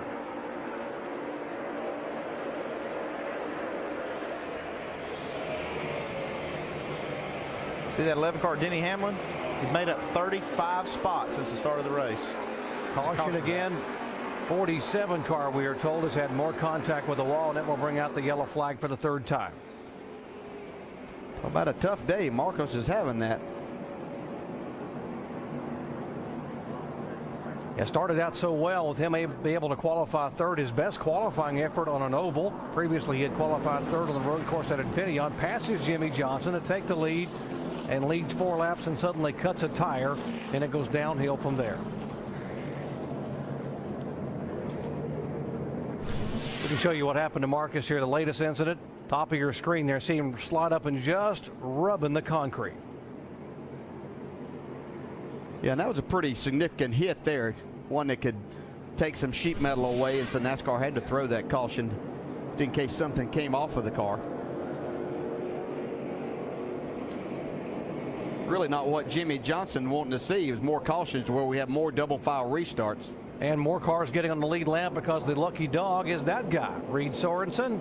He gets the Aaron's Lucky Dog free pass, first car lap down, and so now that will put now 38 cars on the lead lap. So you can ill afford a mistake, a lug nut issue, a speeding penalty, any kind of a problem. You get off the lead lap, you could finish 40th.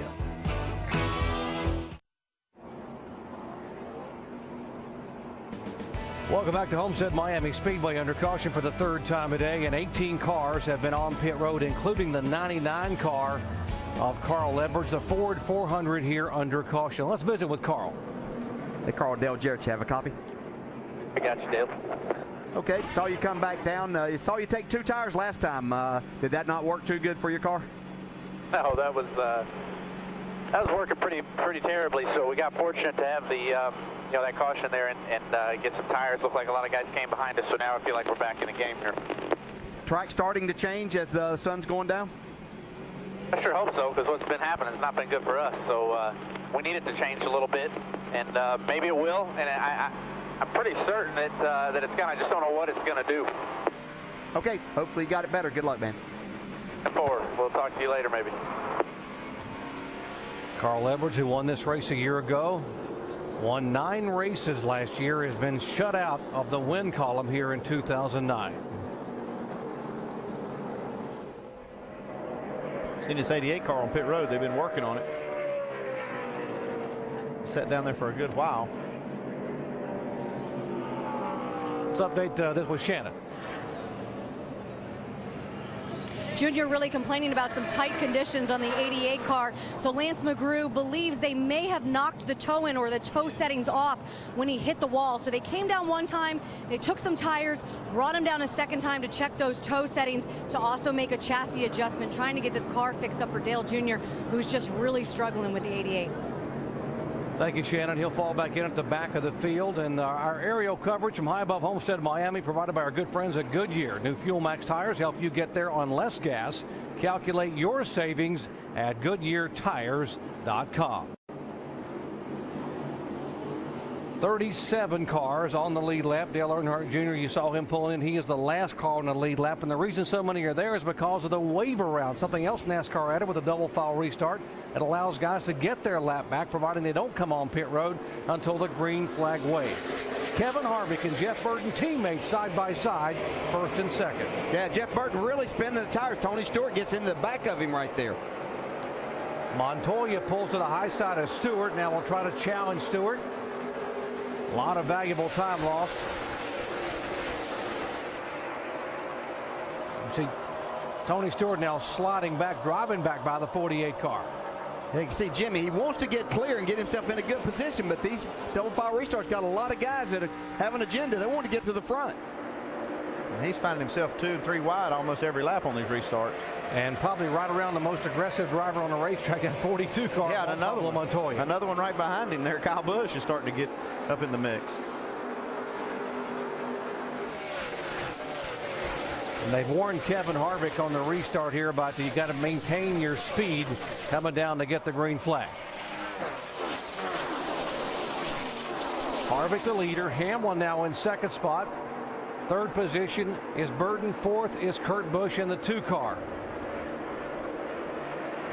And we talked about Kyle Busch there in the 18 car. Won his 9th nationwide race last night. Double trophies for Kyle. Won the race and the championship here at Homestead, Miami. Yeah, great job there. And his pit crew did a great job last pit stop. He was one of those top 5 under 13-second pit stop. Got him a good spot. He's doing the job on the track now. Check this car out. This 11 car has gained 36 spots since the start of the race. Started back in 38th position. It was pretty good in happy hour in the top 10. In fact, both practice sessions here on Saturday. Yeah, he had an early draw in that qualifying session on Friday. I think he was the second car out, if I remember correctly, and I think that hurt him quite a bit. Yeah, but one thing, his pit crews helped him a ton. He had a 12.4 second stop last time. Look at this. Goodness gracious. Jimmy just can't find a place to race without having a bunch of pressure. And Montoya just been contact. Man. Montoya and Tony Stewart together. Looks like that might just be a move. Now Montoya's got a flat tire. And there's more to this. We're being told there may have been contact on the turn prior to that between the 42 and the 14. Look at the front of the 42 car. Apparently he ran into the back of the 14 up the racetrack. Let's show you how this all started.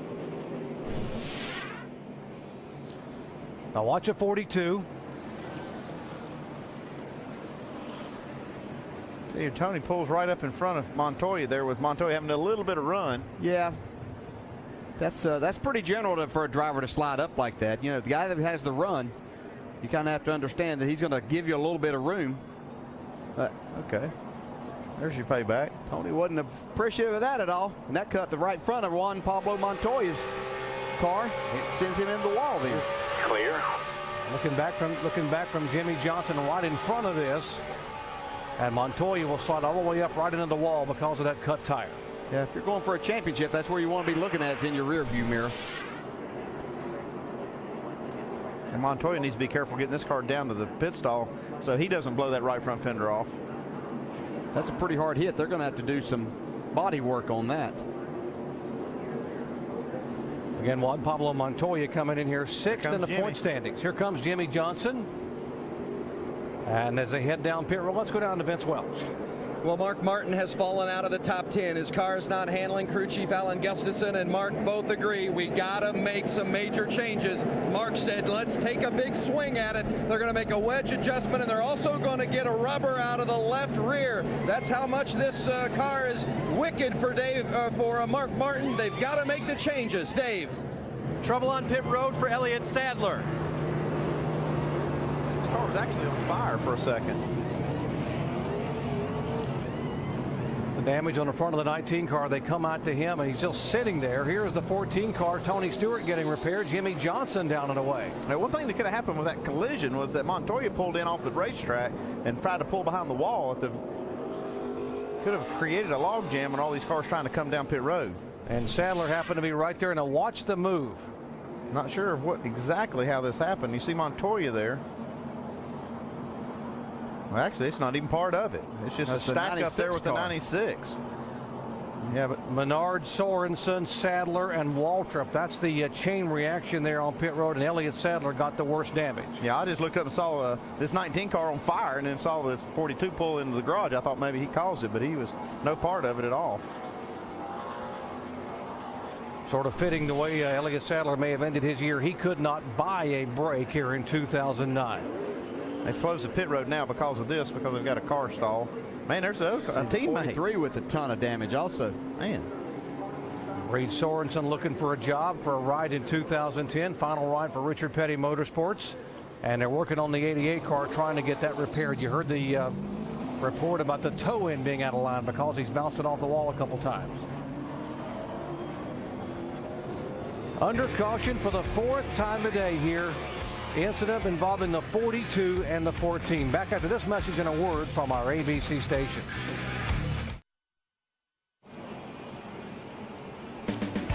Under caution here, the Ford 400 at Miami Homestead Speedway. Caution for the fourth time a day. An incident on the racetrack and then a chain reaction incident on pit road involving Menard, Sorensen, and Sadler. There's the heavily damaged car of Elliott Sadler. Let's show you what happened. Now watch this accident on pit road.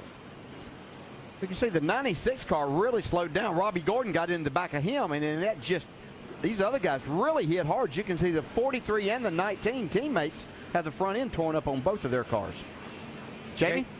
And Elliott Sadler down here just kind of shaking his head. I know you just saw the replay for the first time. What did you see in the car? I didn't see anything, but, we were all coming to pit road, and the 43 looked like he just stopped right in front of me, and then I just saw him replay. I guess the 96 was trying to get in the garage while everybody was pitting, so I'm not sure what they were doing or why they would do it right there in front of everybody, but that's tough luck for our race team. That's kind of how our season's going, and hate to end the season like this. Just a lot of people from Stanley and Best Buy here, and to get wrecked on pit road is kind of weird. So just a tough night, tough weekend, but we're going to try to fix it, try to get back out there and finish.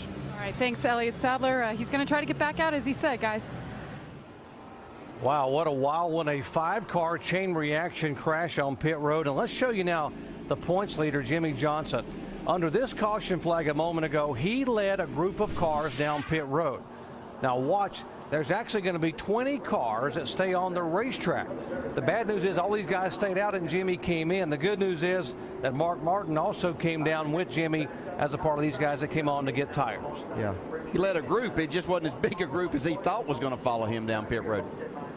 But the bad news is when Jimmie restarts now back in 23rd position, he's going to be back there in the eye of the storm. Remember what happened 2 races ago when Jimmie was back in traffic on turn 2 at Texas. It didn't take much trying to go to the outside by some other cars. The 00 and 77 get together and Jimmie becomes a victim. Yeah, this is just outside the top 10. Jimmie was running at Texas. He's going to be starting in about 20th on this restart. That slamming of the inside wall produced an over an hour stay in the garage area and a 38th place finish, which cost them 111 points. And here are the championship contenders. Jimmie Johnson right now being shown in 23rd position. Mark Martin in 25th, both chasing history.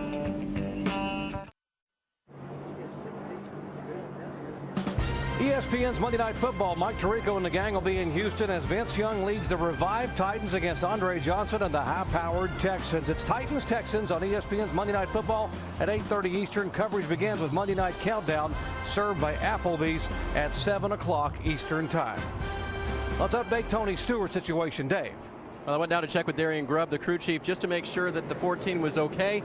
Darian said we worked on the fenders a little bit, and they are okay. They did not make any chassis adjustments to the 14 car. They did put 4 fresh tires on. Shannon? As you can see, the 42 car right now under repair in the garage. Brian Patty leaning in. They have no brakes. Right side damage. You can totally see it. Guys, it's important for this team to get back out there. The only chaser without a DNF this season, and you can see them working hard. Guys? Montoya didn't want to talk, headed back to the hauler to cool off a little bit here. Pace car is off. Kevin Harvick leads him down. Denny Hamlin trying to get there. And Jeff Burton's going to get something figured out. This is 3 restarts in a row that he's really struggled on. Yeah, he's just spinning the tires. He tries to go to the throttle. He loses 2 spots there. Kevin Harvick has led 45 laps today. The 11 car, Denny Hamlin, has yet to lead a lap. Yeah, these are a lot of guys here that stayed out there that pitted the previous caution, didn't have a lot of laps on their tires.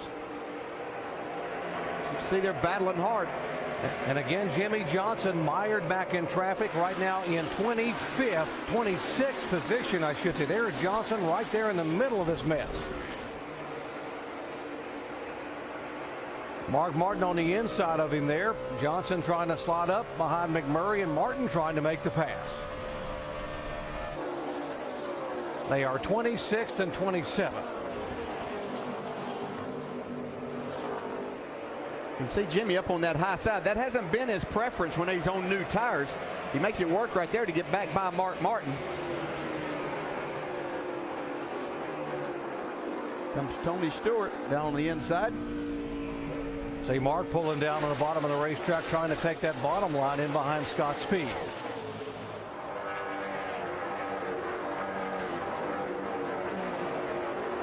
Well, Jimmy really being aggressive. You heard his voice a little bit ago, how frustrated he was about guys running so close to him. He can't like this either, but he has no choice. He's got to get through this traffic. Well, what about the point standings as of right now? Look at this. Look at Jeff Gordon, a tie with Mark Martin right now for second position because Gordon is running 7th. You see where Martin and Johnson are running back outside the top 20. Now, how about Denny Hamlin up there to 5th? 3 DNFs in the chase and still being able to do that. Here comes that 24 car. We told you Jeff Gordon has never won at Homestead Miami Speedway. Only track in NASCAR Sprint Cup that he has not won a race at.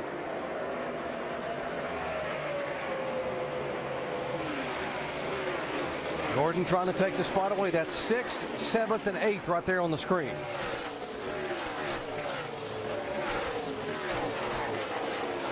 Now, if he could get by Newman, he would assume second right now in the points race. He would go by his teammate Mark Martin because Martin mired back in 26th. Yeah, and Jimmie Johnson looking at a 3-wide battle right in front of him. It's going to be a matter of time before Denny Hamlin has the lead, though. He's really working on Harvick.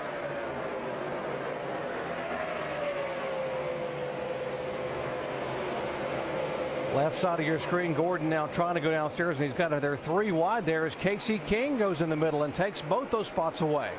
Let's say, excuse me, gentlemen, I'm going through. Well, outside of your screen, Kevin Harvick. We told you it had been almost 2 years since Kevin Harvick has won a race. The Daytona 500, the season opener of 2007.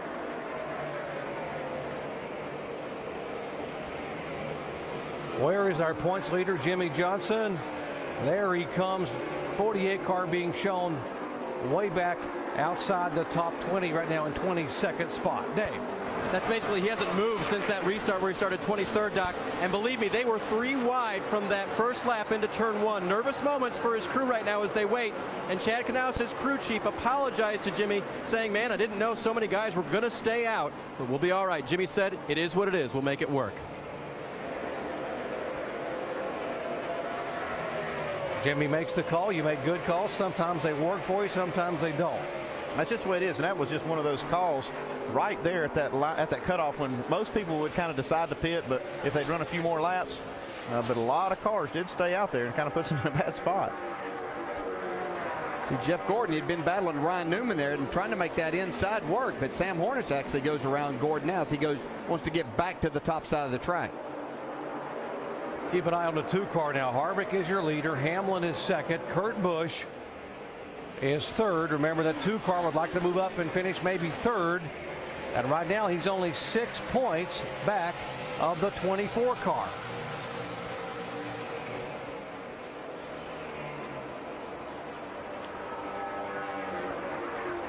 Here comes the 9 car of Casey Kane, a former pole sitter here back when he was driving the car prepared by Ray Evernham. That's historically, Casey and Kenny have had a good setup on races that go from day to night. They've run really well at Charlotte, at California, at Atlanta, places like that. So you can see the track is starting to come to their setup a little bit, and Casey's moving forward. That's a great observation, Ray, because that is one of the things this team has done so well is doing that, is going from the day to night. And when it comes nighttime, that 9 car comes alive. And as you know, Andy, whatever they do with shocks or tire pressure or whatever he feels in that track, he really likes. I think Kurt Busch really likes what's going on with his Dodge right now as well as he goes to the outside and is trying to reel in Denny Hamlin for second position. Yeah, I think we saw Kurt Busch's car get really good at Texas whenever it got to be darker times. The track really cooled off also. Dave? That car's a little bit loose right now for Kurt Busch, but I want to follow up on the story you guys have been talking about all day. That's moving into third in the points. Pat Tryson told me this morning that definitely was a goal. Even though he's moving on, he really wants to help Kurt get to that number 3 position. As Doc has said, it was only 42 points back when the day started. Shannon? Denny Hamlin has not been extremely happy with this car all race. He started off a little bit loose, but it has started to come to him as the track has started to cool down. In fact, they didn't make any changes on that last pit stop. Remember, guys, he qualified 38th for this race today. And speaking with the team this morning, they were not concerned at all. They said Denny is running the top 3 almost every time he's been here, and that's exactly where he is right now.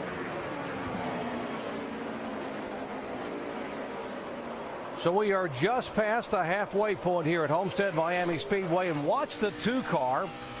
Here comes Kurt Busch in the car he won with at Texas, and just as you said, DJ, it's getting cooler, starting to get dark, and that 2 car getting faster and faster. Yeah, he might be a little bit on the free side, but he's making it work up on that top side right now. All the way to the front. Jimmie Johnson now hugging the bottom of the racetrack, trying to stay away from some of the traffic, but trying to pick them off one by one, being very deliberate and very methodical. As I watched him work this traffic, he's getting a lot of help and a lot of respect from a lot of guys back there, too. He's slid up in front of a couple of guys. You can see him actually get out of the throttle. Brad Keselowski being one of those right there, kind of help him out and get him in that spot. Dave? Hey guys, help me out with strategy a little bit here. They restarted on lap 123. That's about 13 laps ago. How long before there's no flip-flop on the pit strategy? In other words, Jimmy would stay out next time and they would come in and pick up track position, you know what I'm saying? Yeah, somewhere around that lap 10 mark, I would say it'd be so it's already gone. A time to make that decision. No, so it's already gone then, right? Yeah. So he has to pick him off the old-fashioned way, just like he's doing now, Andy. That's it. Do it the old-fashioned way, just drive right by him. 137 laps in, we are past the halfway, and it is the 2 car of Kurt Busch who is the man on a mission right now. Whoop. The 88 car slowing on the racetrack and possible tire going down. 4,400. Flat tire for Dale Earnhardt Jr. I ran over something over there in turn 3. Yeah, you can see the right rear tire's flat. And these guys talk about having bad luck, or just so many things happen. They can't have anything much to go their way here recently. And they get it all out of the way here in the end of 2009 and be set to go for 2010.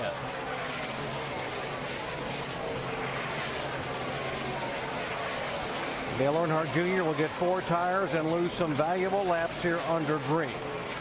Up front it is Kurt Busch, former winner at Homestead Miami Speedway. He won a championship here back in 2004. He won't win a title today, but leading these laps, he may move up in the final chase standings. You're watching ESPN on ABC.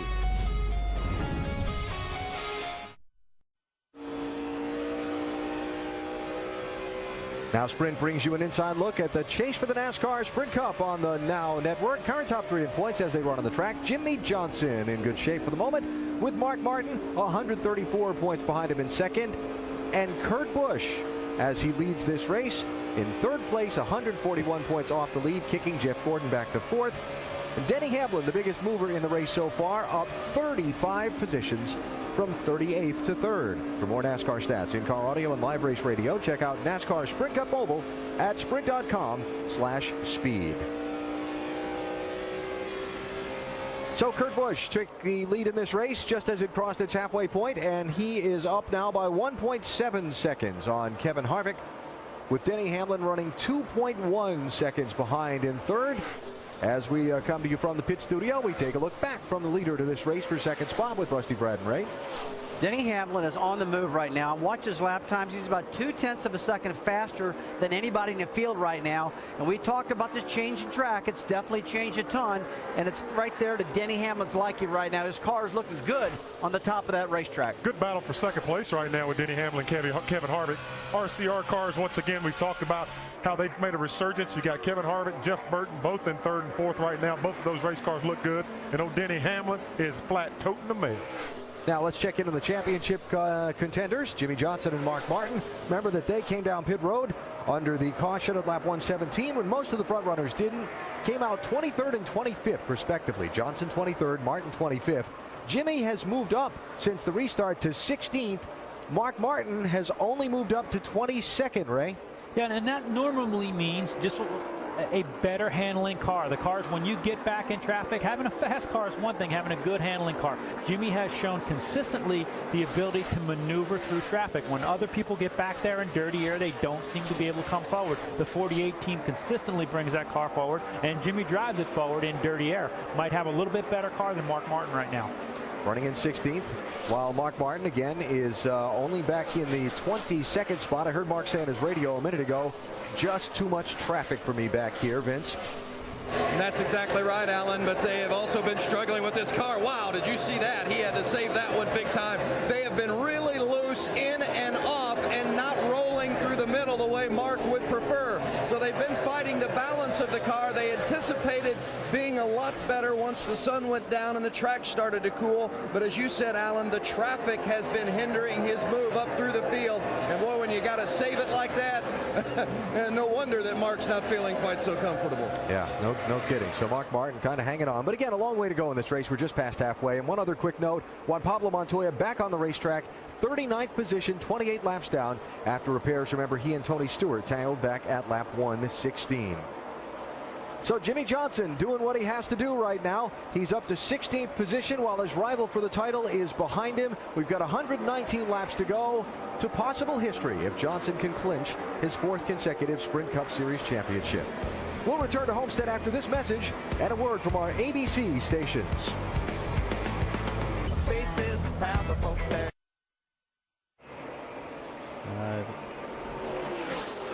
The 2-car of Kurt Busch currently leading the Ford 400 here at the season finale at Homestead Miami Speedway. By the way, Kurt is the only driver to win twice on a 1.5-mile racetrack here in 2009. He won at Atlanta, and he won in this very same car at Texas 2 weeks ago.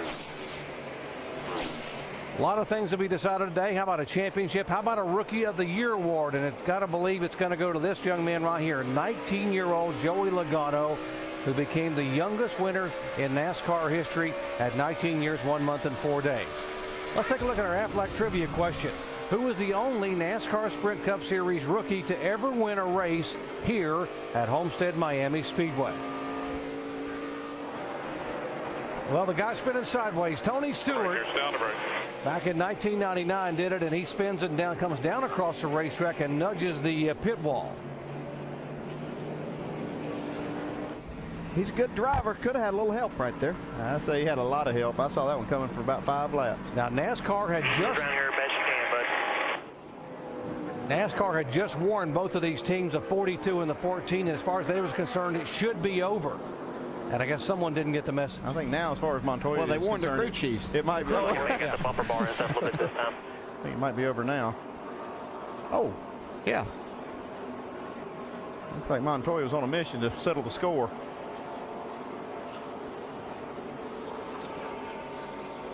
Montoya had been in the garage 28 laps.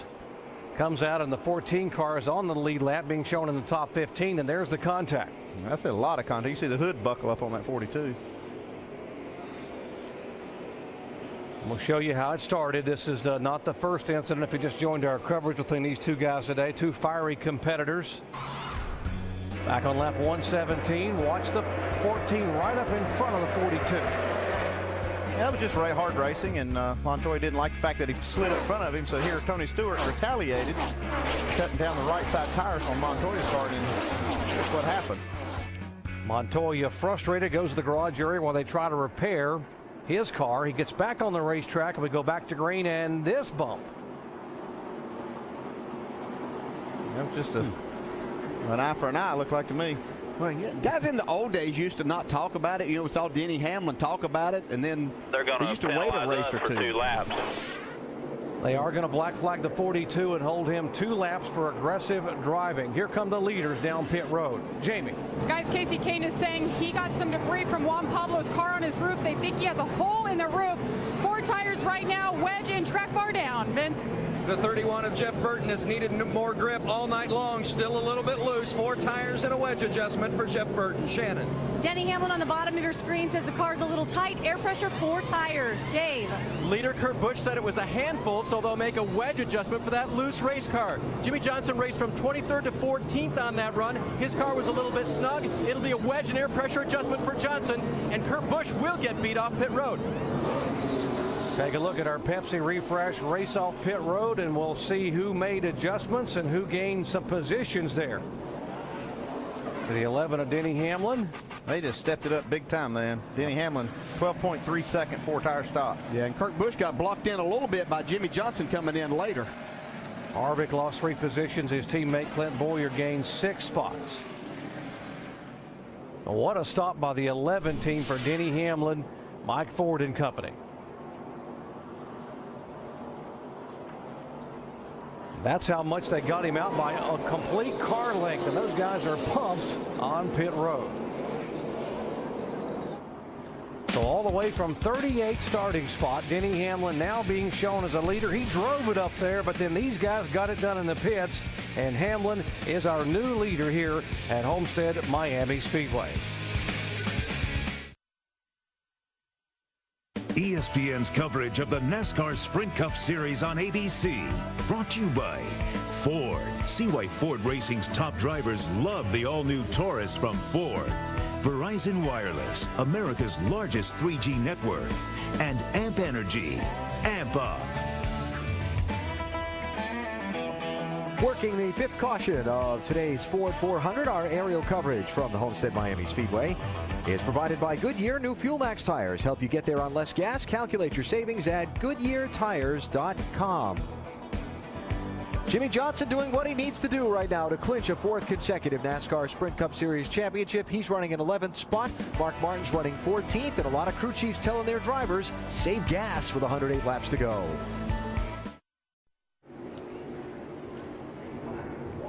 Getting set for the restart here in the Ford 400 at Homestead Miami Speedway. We might mention Dale Earnhardt Jr., the 88 car, was a wave around. Now he is back on the lead lap. And the 20 car of Joey Logano has been on and off pit road to repair an end plate on the wing of his car. He is still on the lead lap. Denny Hamlin, our leader, Kurt Busch in 2nd spot. And look at this 3-wide battle. Kyle Busch right there beside Jeff Gordon. Oh, there comes Harvick, and there is Casey Kane. That was razor thin right there for Kyle Busch to slide up. And here's the 48 and 77. Remember, they got together off turn 2 at Texas. Oh, that was a close call right there. This time it's almost Jimmy that goes up and gets into the 77 of Hornish. And they are 9th and 10th, by the way. Hey, Jimmy's looking at this. Why can't this be easier? Man, there's a lot of action around this 48. Harvick and Gordon. There's the 48 car. Look right behind. Here comes the 99 car. Remember Carl Edwards talking about how good his car would get as it got darker and the track changed. Now Edwards makes the pass. Haven't been able to say that a lot. Edwards making a pass. He's struggled a lot. So nice to see him up there running. We mentioned that Roush Fenway has won 5 in a row here. 5 consecutive years, with Carl Edwards pulling off the double win last year in the Nationwide and the Cup car. See Sam Hornish go way up the racetrack there in turns 1 and 2. Watching this Hornet's nest back here where Jimmie Johnson is just trying to stay out of trouble. May lose another position. The Truex, that's 10th and 11th.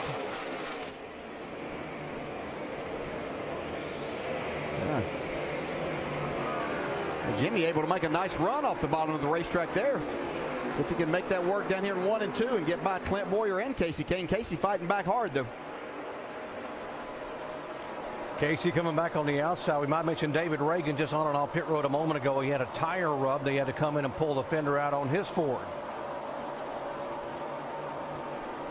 Now, while you watch this battle, I'll remind you, Denny Hamlin is the leader. Kurt Busch 2nd. Jeff Burton 3rd. Kyle Busch. Jeff Gordon. Then Harvick. Then this group back here. There's the 2 and the 31. 2nd and 3rd. We see Jeff Burton really wheeling that car. I can see that steering turn to the right through the middle of the corner, but look how fast he gets up off the corner. We talk about the performance Jeff Burton put in at Phoenix last week when he was driving the car literally sideways coming up off the corner. And Jeff was talking about he learned that's how you got to drive these cars if they're going to be fast. Well, he said, he just found out that he can make it feel comfortable and the car doesn't go as fast, or he can just work hard as a driver. And this is the kind of things results that you get from that. So, yeah, it's not as easy. These cars are more difficult to drive. He's learning to do that now. Dave? Kurt Busch during practice on Saturday had lack of overall grip. They've been searching for that tonight as well. But Kurt running that high line seemed to be where he found most of it. Pat Tryson told me this morning he expected Kurt to run from the middle to the high all night long. And as long as he's got Burton down there, as you can see, he can keep behind him. Vince? Well, in a similar situation for Jeff Burton, they've been searching for grip all weekend long as well, although the balance has been pretty good. Well, what a combination it's been for Burton and Todd Farrier since they hooked up at Talladega. 3 straight top 10s. They've had a couple of top 5s here in the last 3 races. And Jeff ran the nationwide race last night, and he said that he thought that was going to help him a little bit tonight, guys, in regards to they ran the same tire, and they thought that the track would have similar tendencies this evening. So we'll see if that maybe pays off down the stretch of this race. Paying off right now for him, indeed, that is the case. And what about the 5 car of Mark Martin? He's now being shown in the 13th position behind Mears and Truex Jr. Now we'll show you the points now. Things have sort of rerouted a little bit. Jimmie Johnson is our points leader. You see Mark Martin now 135 back, showing in 13th spot. Jeff Gordon another 30 back, running 5th. And Kurt Busch, who's all the way up to 2nd position, gaining some ground, but now back 4th overall right now in the chase point standings. It seems like the cooler the track gets, Mark gets a little bit better. It's not like night and day, no pun intended, but it's still getting better. It's the right direction for Mark. He can keep working on this car, I believe he can get up there. And here again with so many cars on the lead lap right now, with 33 cars still on the lead lap and only 3 cars out of the race, anything can happen. There's Jimmie Johnson you saw a moment ago. Let's see battle here. I think Jeff Burton getting to the inside of the 2 car actually forced him into another line, and he's actually caught Denny Hamlin now. Both of them moving in. Toyota of Hamlin, Dodge for Kurt Busch, and Chevy for Jeff Burton. As a driver, sometimes you get forced into those situations as to where you have to run, and it actually lets you find something a little bit different. And now Kurt Busch is up here ready to take the lead from Denny Hamlin. Can't say enough about what this 2 team has done. The Blue Deuce, it was announced that their crew chief, Pat Tryson, will be leaving back before the chase even began. They mentioned it at Richmond. He would be leaving when the season was over. They could have folded their tents and gone home, but they have not done that. They have persevered and performed. You got to hand it to them. They really have done a good job. Yeah, and you hear say so many times when teams are going to make changes and things. Well, the way I always looked at it, you signed up for the whole year, so why not go ahead and make it happen? But when they said that the crew chief couldn't come to the race shop during the week, I thought that was a pretty big mistake. But Pat Tryson and Kurt Busch, to their credit, have made this work, and here they are trying to battle their way into the top 3 and win another race in the chase tonight. Still haven't announced a crew chief, by the way, for 2010 for that 2 car. Here's a 24 car. There's Gordon, Harvick, and Jimmie Johnson. They're being shown 5th, 6th, and 7th. Hey, those guys are running right up there. I think it's interesting as we've transitioned now the racetrack a little bit. We see different characters up there at the front. We saw Harvick strike out earlier as he tries to make the pass now. Kurt Busch looking on the inside of the 11 car and can't quite make the pass as Hamlin will pull him off the corner. So now what's this going to do? Denny Hamlin was forced up there. Maybe he'll learn something. You see him now working up top. Going to let Kurt try the bottom side. Well, Hamlin just motors off that top groove and pulls him by another car length. Yeah, although we say the top, they're not right against the wall like we saw some guys making time really early in the race. I don't think we're going to see that be the groove, but I think you're going to have to be middle to the upper portion of the track. It's what we saw Kyle Busch do last night when he won the nationwide race. 7 championships represented in that battle on the left side of your screen. The 4-time champ Jeff Gordon and the maybe soon to be 4-time champion Jimmie Johnson on the inside, taking the spot away. I think you do a fine job of passing, my man. And that's Earl Barbin, the spotter for Jimmie Johnson.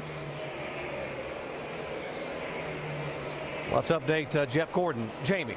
Well, one of the goals for Jeff Gordon coming into this race was to protect the points position for Hendrick Motorsports. That was one of our big stories going into this race. They want to finish 1, 2, and 3. Well, when he was flustered back there, his car wasn't running so well. Kurt Busch had taken over that 3rd spot. Well, now Jeff Gordon's car is coming to life. The changes they made on the last stop paid off. His car was a little loose, but it's tightening up, getting better, and he's back in 3rd position.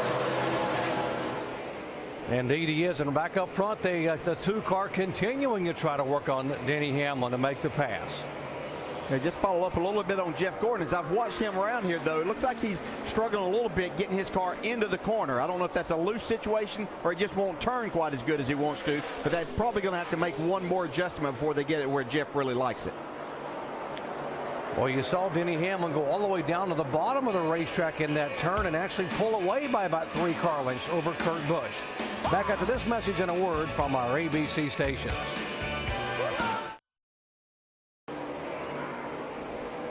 Kurt Busch just taking over the lead here in the Ford 400, lap 181 of 267 in the books.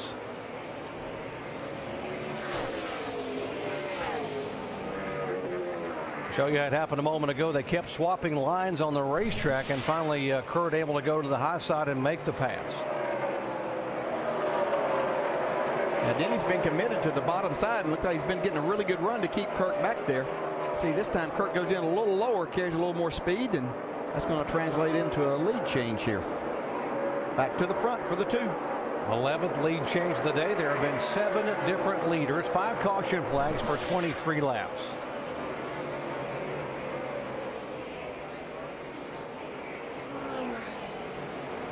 Now, you heard earlier Ray Evernham talking about he saw a hole in the top of the 9 car of Casey Kane.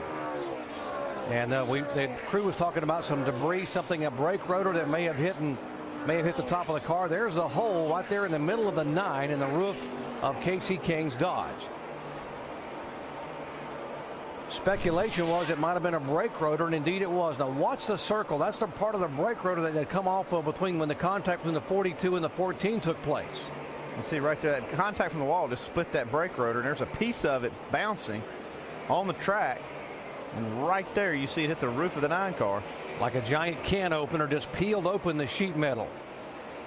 Why don't we go down to explain? Let's go down to Tim Brewer in the Craftsman Tech Garage.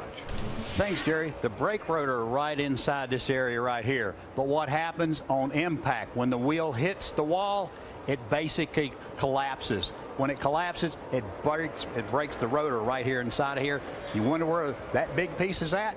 The little pieces, they're still out on the racetrack. And as far as some of the flat tires, you can't find all the parts and pieces on the racetrack. You know, the workers work really hard, but when you got fragments of cast iron laying on the racetrack, that's what punctures these rubber tires. And Tim, thank you. That's a big piece of shrapnel. Just cut a hole in the top of that roof, and it might have been what got Dale Earnhardt Jr.'s tire like a lap or 2 later. Yeah, and on top of that, Jerry, you know, that's where NASCAR does a really good job. The windshields, the front windshields in these cars are actually 1/4-inch Lexan, almost bulletproof, and that is exactly why, because of things like that happening, it protects the drivers against that piece of debris coming through the windshield. Exactly right. They want to make sure these drivers are safe. In fact, the crew was looking for that debris in the car when they made the pit. They thought it was inside the car. It had come through the roof in the car, but we saw with that replay it did not. Jeff Burton now taking the 2nd spot away from Denny Hamlin as he will now get up there and see if he can run down Kurt Busch. So it is Busch the leader, Burton in 2nd, Hamlin 3rd, Kyle Busch 4th, and Jimmy Johnson is 5th.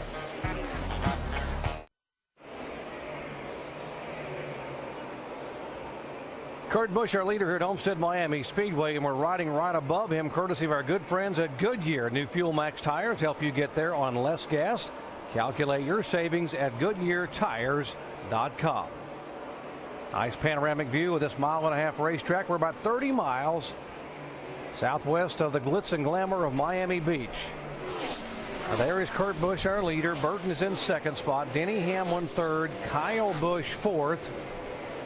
And what about our points leader, Jimmy Johnson? He's being shown right there in 5th position.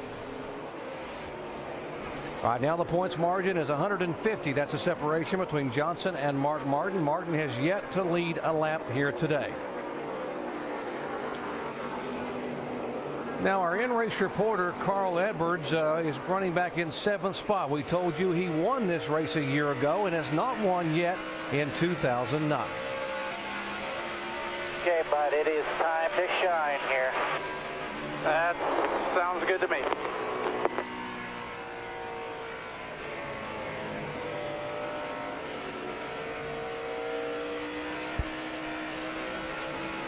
See, he's sawing that wheel. They were talking about how this car would probably come to him as it got darker and the track changed, and indeed, DJ, it has. Blowing ahead on the bottom of the 34.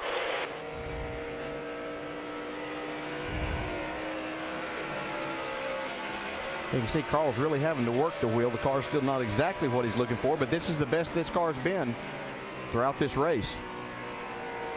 They took that gamble there early in the race to try to get 2 tires. It did not work out at all. You got an opportunity to get them off of there and get 4. You can see right, that's a great shot. Got a spin at 2, yellow's out, wreck and turn 2. Wreck and turn 2, just get it slowed down. Got the 7 setting crossways on exit. You heard it from his spotter first there, Robbie Gordon's Toyota has come around and will bring out caution now for the 6th time tonight. Left side, boys.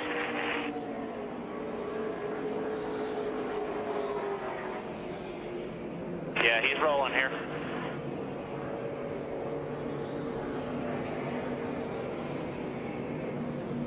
Lost it. Up in the high groove. Heard Robbie say he just lost it up in the high groove. Looking down from the Goodyear blimp, we'll watch Robbie's car come around.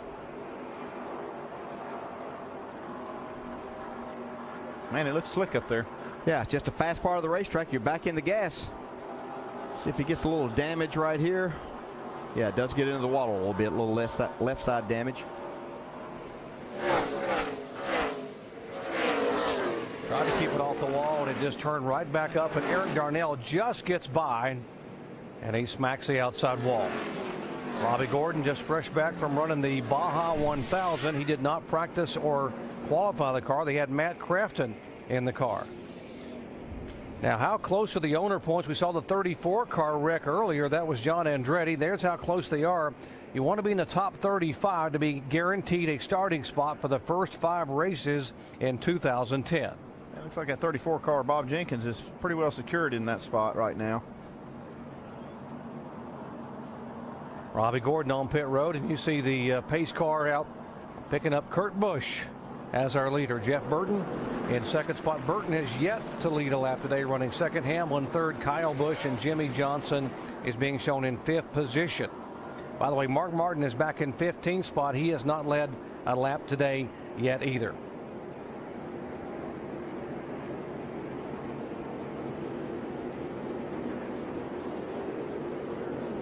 Expecting the leaders to come down pit road.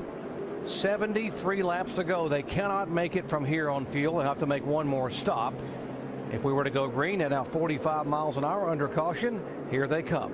Vince. Getting ready for Kyle Busch to hit his pit box. This has been his worst track. His average finish 29.5. He says the car's loose in and loose off. They're going to make an air pressure adjustment and 4-tire change. Now on the 31 in the middle of your screen, more grip. That's been the call all night long for Jeff Burton. Air pressure adjustment and track bar. Shannon? Denny Hamlin is tight in the center. They're going to put some tape on the nose, air pressure. They have also told him to start saving fuel. Dave.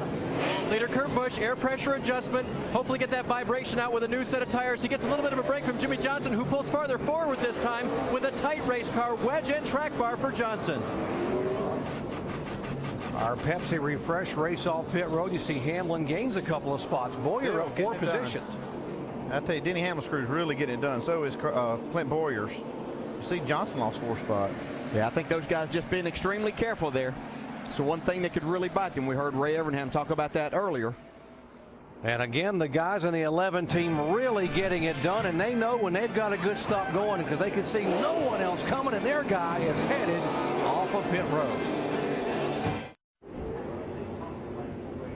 Working caution for the 6th time tonight here in the Ford 400 at Homestead Miami Speedway. The season finale for the NASCAR Sprint Cup Series. The 7 car, Robbie Gordon bringing out the caution. Leaders have been on and off pit road. A break for the 2 car, had a vibration. It just reported a vibration. He came in, was able to make a tire change. Kurt Busch.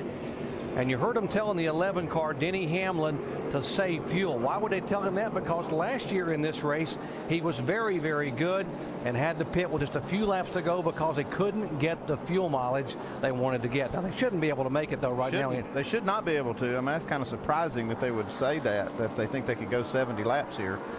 But we've seen stranger things. Now, here's the 88 car, DJ. Explain what happened to him on pit road here a moment ago. Well, he'd just gone on to pit road, and he was on the excess road when the caution actually came out. So he had his tires and everything. They gave him a lap, which would, the way he was 2 laps down. He would have been in front to be able to get the wave around as these other cars would have been pitting. And so now that's what's happening here. He's actually getting the wave around right here, which is going to get him back on the lead lap, which is the way it should have been. So that will put now 32 cars on the lead lap. 70 laps to go. They should not be able to make it on fuel. Last year it was Carl Edwards who ran 66 laps and was just nursing his car home the last 3 or 4 laps at about half throttle to make it to the checkered flag. But most everyone ran out on lap 62 or 63. Pace car pulls away. Denny Hamlin the leader. Jeff Burton is second. Kyle Busch, Kurt Busch, the Busch brothers third and fourth. Bowyer fifth. And Jeff Gordon is sixth. Jimmie Johnson back in ninth.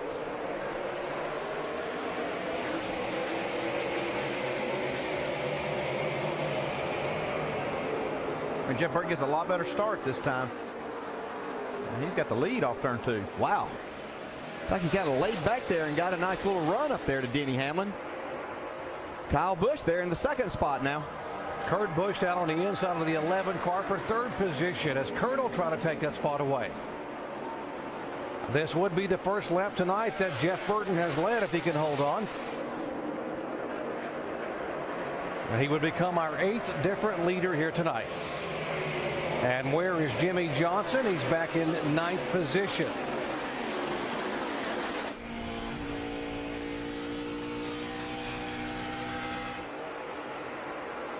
Johnson moving by whoa, gaggle of cars. There's a 99 of Carl Edwards. The 07 of Mears is there.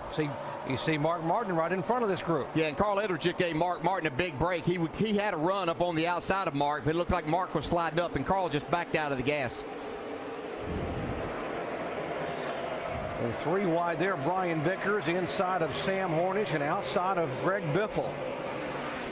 So far, Mark Martin's plan is not coming together. This car's still not coming around for him like he thought it would. Mark Martin is yet to lead a lap tonight. He did not lead a lap at Texas or Phoenix. In fact, the last time that 5 car led a lap was back at Talladega. Yeah, as we talk, we look, there's still 32 cars on the lead lap, and obviously if something should happen to Jimmy, just a flat tire or something, but Mark's not doing his part to take advantage if that scenario should take place.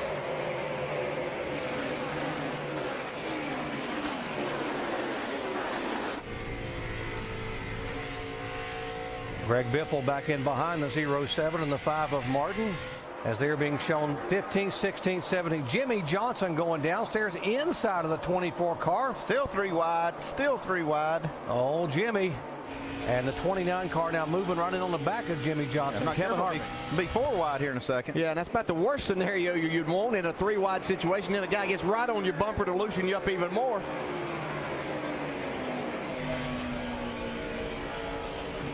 That's why he's a champ. Look at him go. Jimmie Johnson trying to drive that 48 car into NASCAR history, trying to become the first driver in the 61-year history of the sport to win 4 consecutive NASCAR Sprint Cup titles.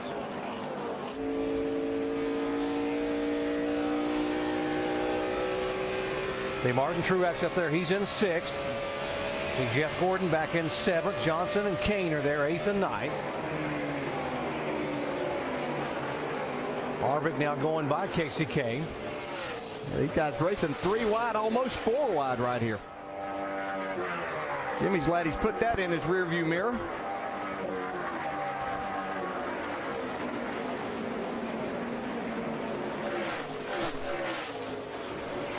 Just 64 laps to go when the day began. Jimmie Johnson had a 108-point lead. Right now it is 141 points over Mark Martin, who's being shown back in 15th position. Jimmie Johnson chasing NASCAR history. No one has ever done it. Jimmie could go where no driver has ever gone before in NASCAR by winning 4 consecutive titles. Right now he's trying to go where there's no traffic and having a tough time because the 1 car is right behind him, Truex. Jeff Gordon had to get out of the gas right there before he got into the 1 car. That was close.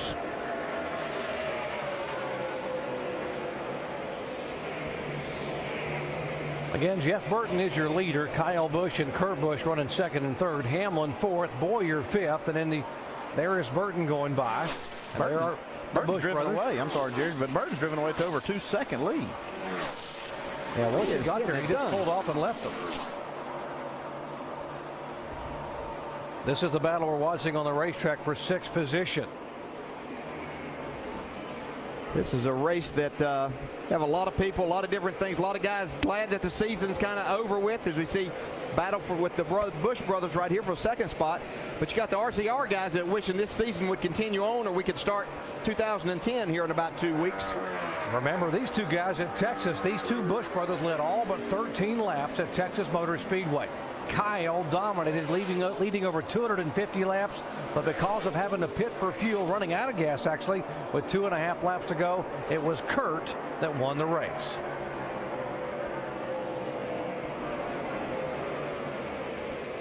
Kurt Busch has found a groove where his car is really working. I think we said earlier, he kind of got forced into that position as he was battling Jeff Burton after that last restart, and that's something that's really working for him. I think he and Burton right now, running 1st and 2nd, are the 2 cars that look like they're going to try to settle this win between themselves.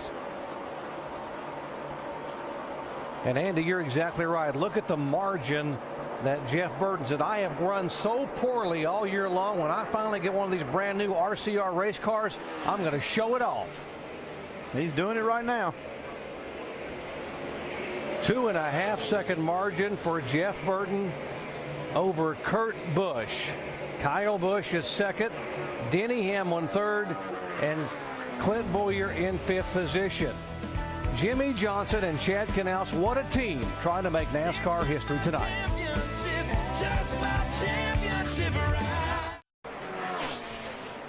There are less than 100 miles remaining in the 2009 NASCAR Sprint Cup Series season. And Jeff Burton is out in front of 2nd place Kurt Busch by 2.8 seconds with now 53 laps to go at the Homestead Miami Speedway. Jimmie Johnson running solidly in 5th position, while his championship rival on this day, Mark Martin, runs back in 15th position. Johnson's crew down on pit road, Dave, has had a little issue a time or 2 today. Nothing drastic, but they've lost some spots. Alan, Jimmie lost 4 spots on that last stop. He's made them all up on the racetrack. But Chad Knaus, as he always does, came down to let the crew know he was behind them. Mike Lingerfeld, the front tire changer, was working on his gun right afterwards. Chad said, good job, hang in there and get it done next time. Jimmie came on the radio, said, I need you guys for the final stop. Now, Mike Lingerfeld is an interesting story on this front tire changer for the 48. He joined the team last year, and when he did so, he told me I should not be here because of the injury I suffered in the 2000 Daytona 500. He broke his left femur. That's the big bone. And Mike came back after 8 months of rehab to get a championship with Tony Stewart, and then to submit his resume here when things were right with his contract, and Chad Knaus was looking for a front tire changer last year. He was a champion front tire changer last year, and on this final stop, Jimmie Johnson needs him to be a champion again. Dave, thank you. And looking at some of the numbers, this race went back green with 69 laps to go, and Ray's got his handy-dandy statistical caution analysis histories out. What are we looking at?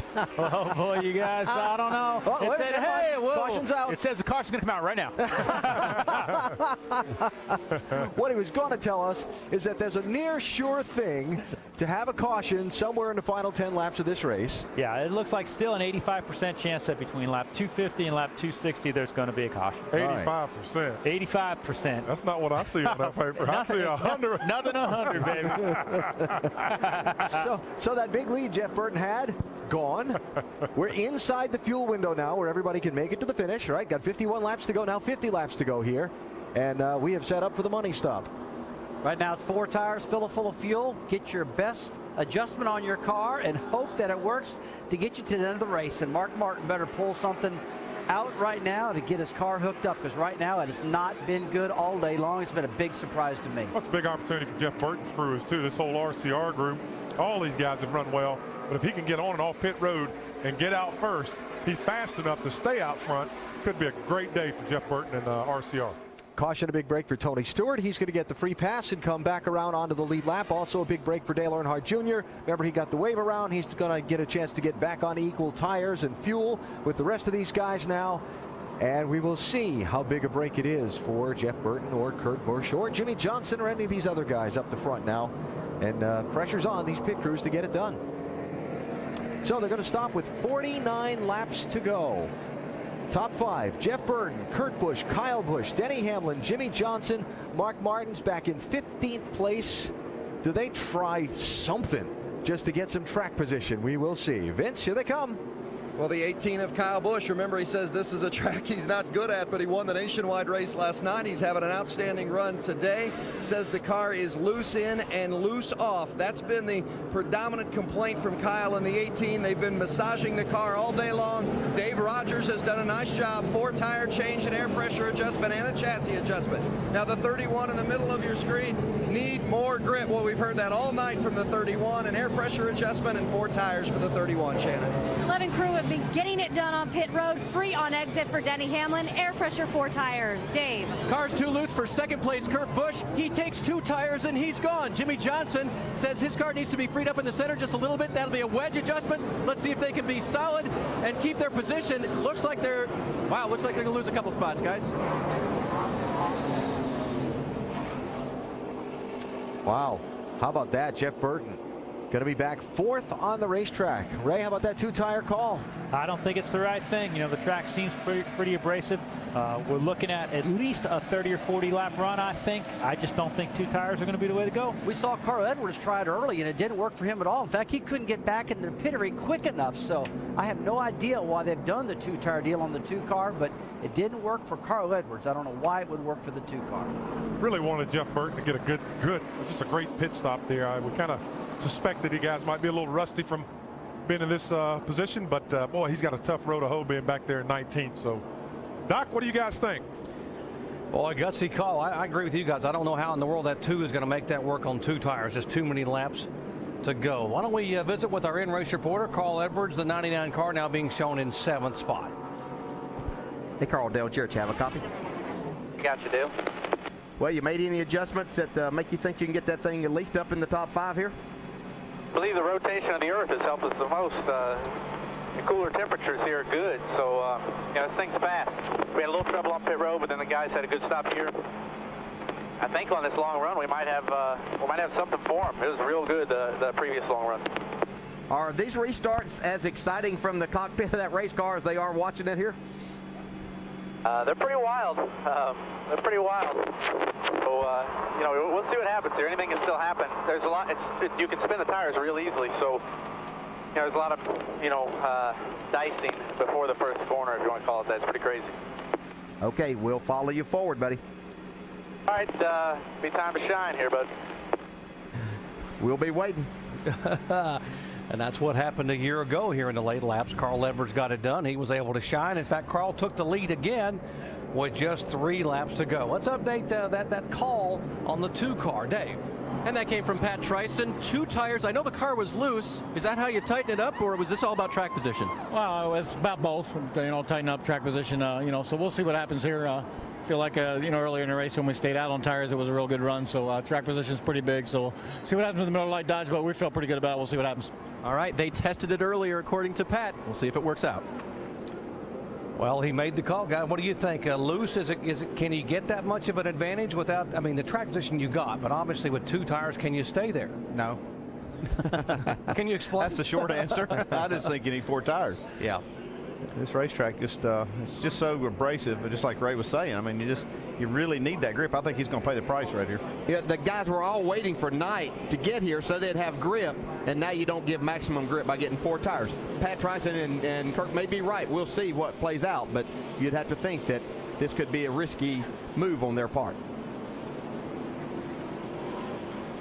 Now, prior to the caution flag, the 5-car, Mark Martin, was very frustrated. Listen in. Okay, it don't turn with this crap here. 10-4. Okay, I'm fighting harder than you realize. I know it's hard to encourage me, but I need some kind of encouragement. This is really hard. I know, buddy. It's hard for us, too. All we do is the best we can. Yeah, it's just not been the night they were looking for at all. I mean, they can't make this car do what they want to. And they had such high expectations coming here with the car that they won with at Darlington, dominated at Chicagoland.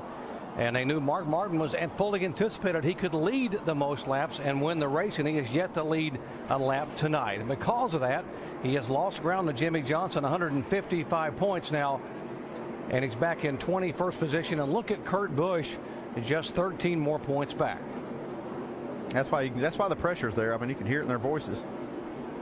It's been frustrating for them, and you can see that right now Kurt Busch has kind of broke up that Hendrick domination there. He's moved up into that 3rd spot, but he's got a lot of work ahead of him here these next 47 laps. Let's see if the 2 tires pays off or becomes a liability for the Dodge, the Blue Deuce. Here they go.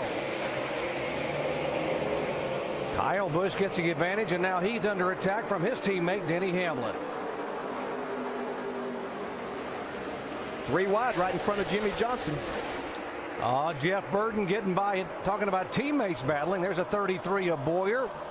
And Hamlin now trying to go back on the inside. Here's Kyle Busch jumping back in the throttle.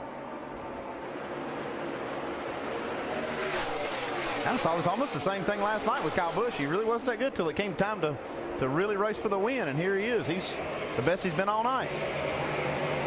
Look at they 4 wide back up there, and back to 3 wide, and Carl's down on the inside of the racetrack, the inside of McMurray. Denny Hamlin now going by the 18 to retake the lead. 45 laps to go. The way they're racing, you'd think there were 5 laps to go. Look at the right side, 3 wide Carl there. back to the inside. Oh, contact right there with Matt Kenseth and Sam Hornish, and into Brian Vickers. Hornish able to gather it back up right in front of Mark Martin. There's 2 cars behind him. Yeah, Mark's car wiggling a little bit coming out of turn 4.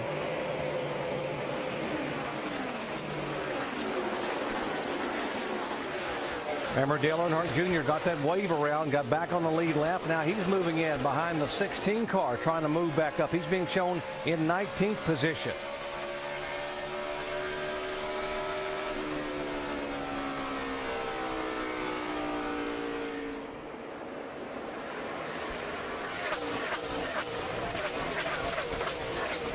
Denny Hamlin, the leader, and Hamlin has to be considered the hard luck driver of the chase. He's had 3 DNFs in the last 6 races and just could not catch a break. Had trouble, an accident in California. Oh, look at Burton get sideways off turn 2. And gathers it back up, and then Hamlin has had 1st, 2nd, and 3rd place finishes in the other 3.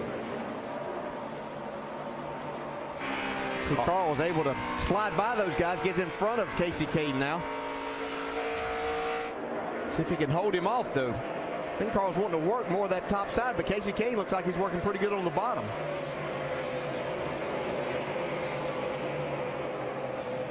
$29,248 right side of your screen. Harvick, Kurt Busch, and Jimmie Johnson. That's 5th, 6th, and 7th. You can see the 2 cars sliding back, and just behind him is Jeff Gordon, who's having a better run here. So points-wise, that's moved Gordon back up into the 3rd spot, with Kurt Busch not being up there in the front anymore. Again, the 2-tire call for the 2-car Kurt Busch. Pat Rosson said the car was loose. He thought it would help the car and also give them track position. And obviously right now that 2-car in jeopardy of losing another couple of positions. He's already now slid back to 4th in the standings. I guarantee you that they would hope if they could control things that they'd run about 10, 12 more laps here and have a caution that they weren't involved in so they could redo that and come get 4 tires. Great battle left side, the Ford and Dodge of Edwards and Kane. Casey Kane, a 2-time winner this year. Carl Edwards still trying to get to victory lane for the first time in 09. And the last time, by the way, in 09.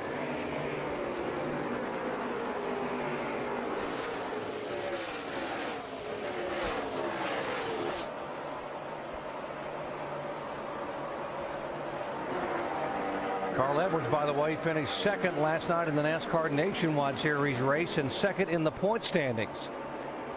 So the same guy, Kyle Busch, who won the race last night. A couple of teammates here, the 48 of Jimmie Johnson, the 24 of Jeff Gordon. They're being shown in 7th and 8th spot.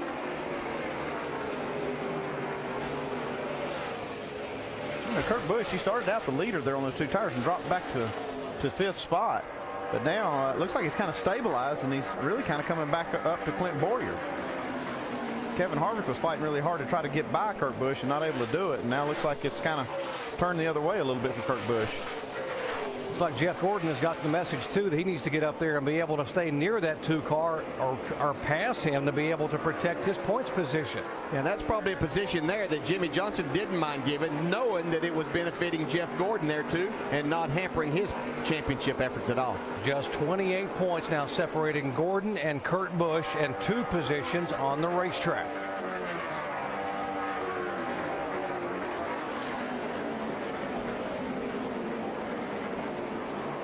Battles all over the racetrack. Jamie McMurray, who won at Talladega, giving Roush Fenway their 3rd win of the year. There's McMurray going by. Now he has gone around the 99 car and taken the 11th spot. Edwards back in 12th position. Yeah, a good run for Jamie McMurray. His last time in this car at Roush Fenway. He'll be moving over to the 1 car with Bass Pro Shops, which is the car right in front of him. He's seeing the future right there ahead of him. Earnhardt Ganassi team he'll be driving for next year. And by the way, McMurray had his best year statistically when he was driving for Chip Ganassi back in the early years between 03 and 05. I'm just going to ride for a bit.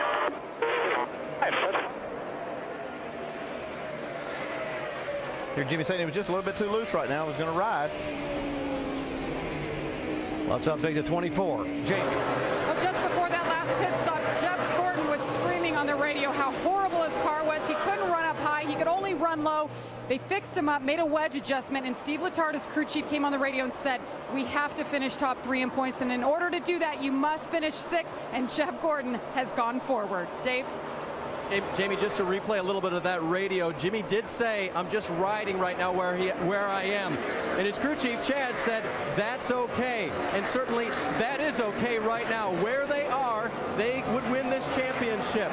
So riding is okay, but it's not over yet. Indeed, it is not over yet. Too many cars still on the lead lap. Still 33 cars on the lead lap.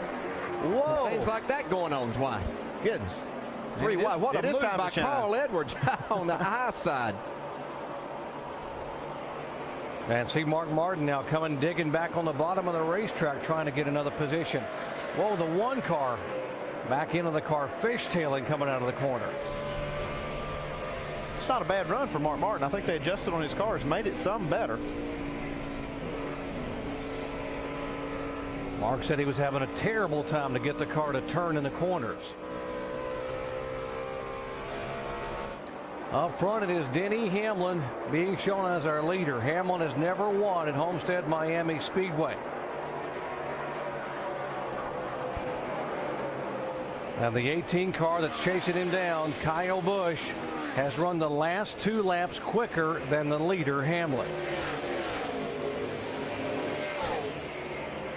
Hard to believe that Kyle Busch has never had a top 10 finish here in a Cup car. His best finish at this track in 4 attempts was 19th a year ago. Yeah, you know, last night we heard him talk about he just couldn't figure this place out, and then we heard him say after he won the race that he found something with about 40 to go in that race that really helped him go on and win. So it looks like he's taking that information from last night and transferring over here tonight. What a year for Kyle Busch. 20 victories across the 3 series between NASCAR Sprint Cup, the Nationwide car, and the NASCAR Camping World truck.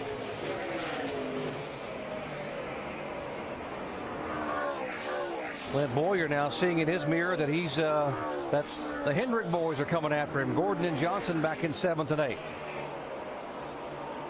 Mark Martin and Truex been really going at it. Look how Truex runs that high line.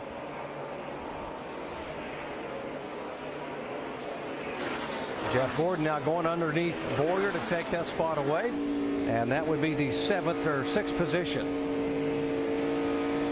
See if Jimmy can dig by as well. Got a little wiggle from Jimmy there off the bottom part.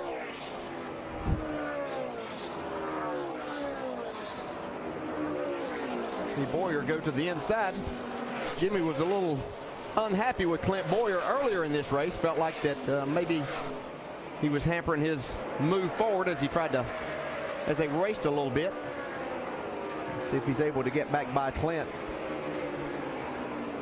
Carl Edwards has now driven that car into the top 10 in 10th position. Let's ride along with our in-race reporter, Carl Edwards. Okay, it's time to shine if you want, buddy. 10-4. Well, Dale, we've been talking all year about doing this, so I might give you a lap just like I give Bob here. A little tight right there. Coming to the line here, and I'm watching the 44, seeing where he's running. Manana just a little bit lower than him. And right here, you got to delicately get back to the gas, and it gets a little bit loose off of turn 2 here. Right up to the wall. We're catching these guys just restarts have been a little poor. This corner's the toughest one. You dive in here, it gets a little bit loose on this seam. Right back to the gas. This is the freest corner right here off of 4. So, hope that helps your broadcast there, Neil. How cool is that right there, folks? I hope you understand. This guy's going 190 miles an hour out here trying to catch the guys in front. This is something that Carl Edwards has talked to me a number of times, just wanting to give us a ride with the lap around here and a lot of tracks. So thanks, Carl. That's pretty cool. I hope you enjoyed it, fans. And wanted to bring the fans right in the cockpit. You see how he was working that steering wheel, just hanging on, almost got up in the wall, just cranking that wheel. Look at him. Talk about it, in-race reporter. Yeah.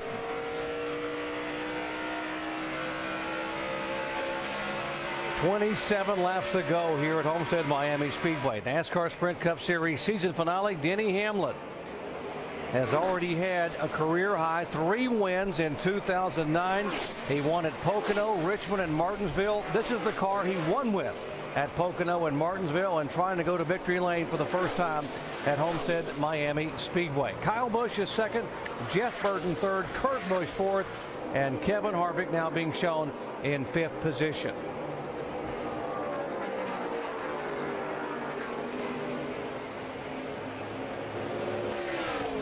If you're wondering about Jimmie Johnson, our points leader and the man who is chasing history right now, he is back in 7th position. Jimmy led the early lap, so he will get has gotten the bonus points for leading twice for 28 laps. There is Jimmie Johnson, 26 laps away from making NASCAR history. Yeah, Jimmy's found a nice place to run right here. It's no problem at all for him to run in this spot. No cars around him. Mark Martin, on the other hand, is just digging as hard as he can. He's moved up to the 12th spot now on this run, so he is definitely, trying everything he can to get every spot possible. Yeah, Jimmy's had to really work for this most of the day. I mean, he's been in the middle of a lot of battles on these restarts and things. And they're still looking at Truex and Martin. They're still just battling like crazy. Truex has been married to that top side pretty much all day. He's made it work nice for him here in this race.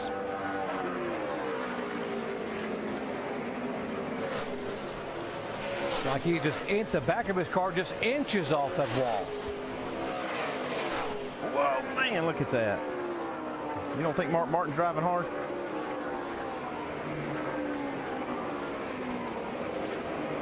And Mark Martin, a 27-year quest to be a NASCAR champion. He knew it was an outside chance coming here today, and it's not over yet, folks, but he wanted to come here and lead the most laps and win the race and force Jimmie Johnson to have a good top 25 finish in order to beat him. And Mark has not led a lap thus far tonight. Right along with Mark Martin here, I watched Kyle Busch lost a lot of time that last lap. I think he could have possibly gotten into the wall in the middle of 3 and 4. He'd been getting higher and higher on the track trying to chase Denny Hamlin down. We've heard him say last night and tonight that he just can't seem to find what it takes at this track to try to make time. He searches all over and he just never really finds it.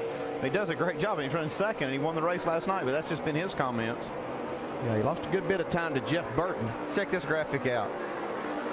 In all 3 series here, he has run enough miles to circle the globe. 24,901.5 miles. That's a lot of racing miles. How about the 44 car, A.J. Allmendinger? You talk about future stardom. Here's the young man who was the highest finishing Ford last week at Phoenix, yet driving a Ford for Richard Petty Motorsports, where they will be next year. He's already been the highest finishing Dodge twice this year. How about that from one season? The highest finishing make in 2 different manufacturers. Yeah, and he's the highest running Ford right now. You see Carl Edwards trying to catch him, but AJ takes that spot away from Clint Boyer, so he's up to the 8th spot now. And DJ, this car was actually built by Richard Petty Motorsports people. This is an in-house car they built and put the Ford engine in. So kudos to those guys building this car just fresh out of the box. Yeah, their chassis works, so I'm sure that it's something that as they move over to Roush, they'll take a look and see if they can combine things there, make all the efforts a little bit better. I heard Carl say he was catching this group, and now he's caught Clint Boyer. Saw from the end car just how hard Carl was having to work with that car. You see, a lot of the time he was turning back to the right as he was making the exit of the corner. See if he can slide right up in front of Clint Boyer here on the exit of turn 4, or turn 2, I'm sorry. Whoa, not quite. Boyer comes roaring back there. Battle for 9th position. We do want to mention, by the way, the 2 car. We were chastising, wondering if that was a good decision for Kurt Busch to take the 2 tires. And Andy, you're right. Even though he lost a couple spots, he has now held his own in 4th position. Yeah, I'm really impressed with what they've done. I actually thought they would lose a lot more spots. I mean, they did have the lead on the restart, and they're 4th now, but their lap times are still just about equal to the leader, Denny Hamlin, right now. I actually thought it might work the reverse, that they might be okay for the first 10 or 12 laps, but then might fall off. But he's really hung on and is actually catching Jeff Burton and Kyle Busch a little bit, who are running 2nd and 3rd. Carl Edwards goes down again, and there's the 48 and 24. Jimmy Johnson being shown in 6th position. Jeff Gordon in the 7th spot. You know, Jimmy Johnson's in 6th place right now, and I think he's got a car that might be good enough to win the race. If you get down here and have a late caution and they all come down pit road, he might pull out all the stops and try to get a win. What do you think? Well, that's possible. Still a lot of cars on the lead lap, but you know, with Mark Martin not being up there, it kind of does open things up for Jimmy Johnson. Shows just what kind of car he does have, maybe. But it's really about the championship tonight. They have a lot of wins, and I think he'd be happy if this thing just went green the rest of the way right now. Yeah, I think he would too. Now we're going to award the Gillette in the clutch move of the night to the over-the-wall crew for this 48 team. They had to have a good pit stop. They had to make sure it was clean getting on and off pit road. And that's the thing they focused on all night long, is just being accurate, not making any mistakes, and they've done a great job tonight. They haven't been the fastest off pit road, although they've had a few good stops. They've been very solid, not making any mistakes. To find out how your favorite athletes prepare for success, go to ESPN.com, search Locker Room Report. Could not have a lug nut, could not have a speeding penalty, could not have an issue with the quick. Replace this ride here to the end of this thing, nice and smooth. Well, there's your answer, Dale. I'm always shooting for the stars. I like to win the race too. Yeah. Yeah, that would certainly be the perfect ending, but when you're chasing this kind of history, man, you just have to get yourself in the spot that he has. You've done a fantastic job, obviously, all year, but in particular under just tremendous pressure here this weekend. We talk about Jimmy, but no one, there's Chad Knaus, no one has ever won 4 consecutive titles as a crew chief. And if you're looking for Rick Hendrick, folks, I'll remind you that Rick Hendrick had to leave earlier today because of a family emergency. He had to go home. He could not be here tonight to celebrate with his teams.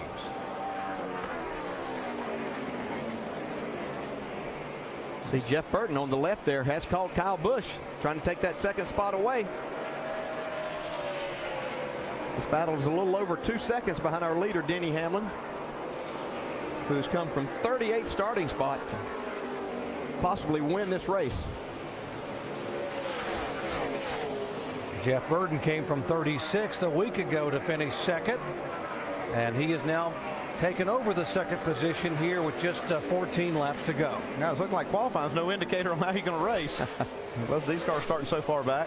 Yeah, especially when you get to tracks that are this wide where you have opportunities to pass. Handling really comes into play. You have a good car and a good driver, you can make that happen. Now the 2 car of Kurt Busch realizing if he's going to be able to get up there and finish third in the points, he's got to get by some of these guys, and he's got to go now. Yeah, he's looking in his mirror too, and he sees that 29 car, Harvick. He's been inching in closer and closer to these guys.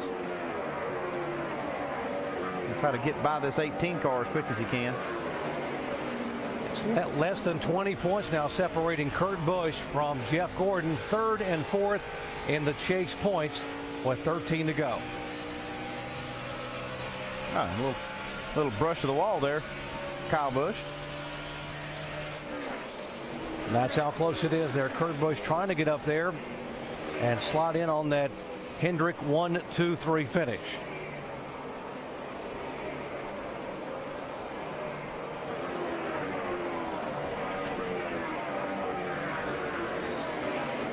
Kevin Harvick and the RCR guys may not pick up the win tonight, but they've got to be awfully pleased at how far this whole team has come just in the last month or month and a half, Andy. I think they need to be just pleased as they can be, because this is a great performance tonight for RCR. Jeff Burton sitting there in second spot, still has a shot at it, only 3 seconds behind the leader. And there's Harvick right behind him in 4th.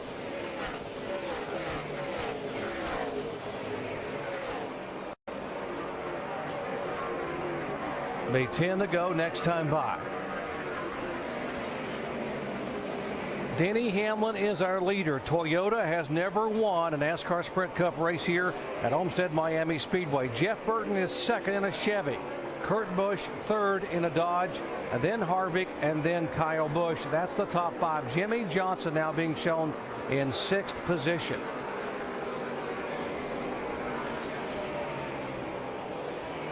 Hey, you think about those 3 races. Denny Hamlin had DNFs.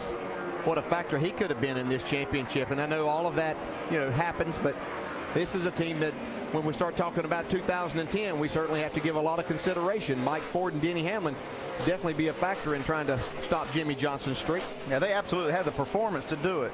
They just didn't have the luck and the durability they needed. Oh, and he's still 6.5 seconds ahead of us, so no, you cannot. Just nice and smooth. Is that a dare? No, that is not a dare. That is a fact.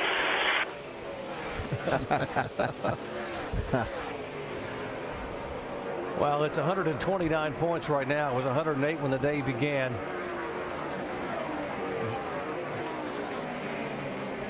Right now, the Hendrick 1-2-3 is going to happen unless Kurt Busch can do something or something happens with Jeff Gordon. That has never happened before. Never has one owner had his cars finish 1st, 2nd, and 3rd in the NASCAR Sprint Cup points. And the 1 car again just sliding off the corner right in front of the 5 of Mark Martin. They are 10th and 11th.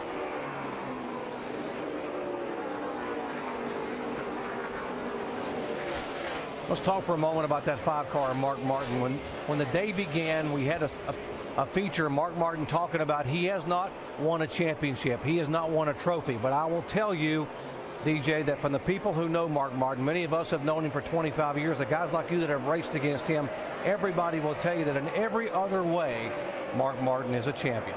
Yeah, that's the only fact is he doesn't have that trophy, but we all know that he is a champion. He's a respectable person out of the race car, and certainly on the racetrack, he's probably the most fair person that you would ever race against. And the utmost respect of anyone else out here. And we'd all like to see that as we see Jimmie Johnson has taken over that 5th spot from Kyle Busch. But Mark Martin is very pleased with where he's at in his life. And, as long as he's happy with everything, he knows that, that would have been a tall order. The first year with this race team, with a crew chief, that they would come in here and win the championship. I mean, let's talk about them for next year, too. Mark Martin will be back in that 5 next year, and we talked about how he got the ride with Hendrick sending him the contract. Here's still some question marks on the 2 car. Who's going to be the crew chief next year? They have not made a decision. I talked to Tim Cindric, said they had some people in mind. They're waiting to make a decision here till the year was over. There's Pat Trosson moving on over to the Michael Waltrip Racing Team. Well, he'll be a part of the 56 car with Martin Truex Jr. next year.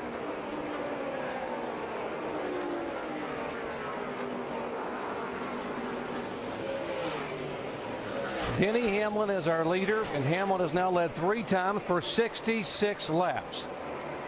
Just 5 laps away from the checkered flag here on the season finale at Homestead Miami Speedway. Okay, here's Jeff Burton now running second. He's a good almost 2.5 seconds behind, but he is faster than the 11 car. And there's only 4 laps to go right here, or 5 laps to go. So, or now 4 laps to go, but they have to have a caution or something like that. Jeff Burton's got a fast enough car.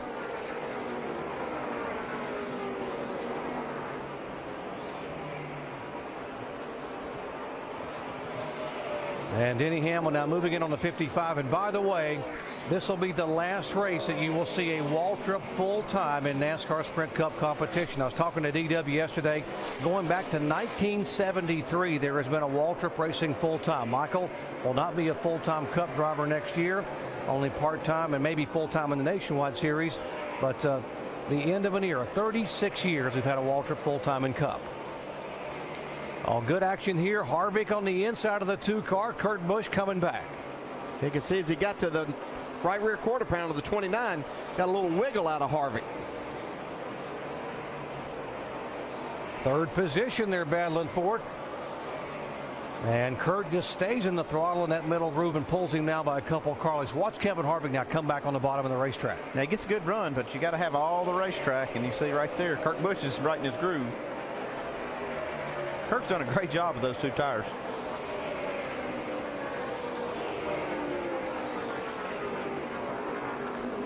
The white flag next time by for Denny Hamlin. Hamlin trying to pick up his 4th win of 2009. He's already had a career high 3 wins on the year.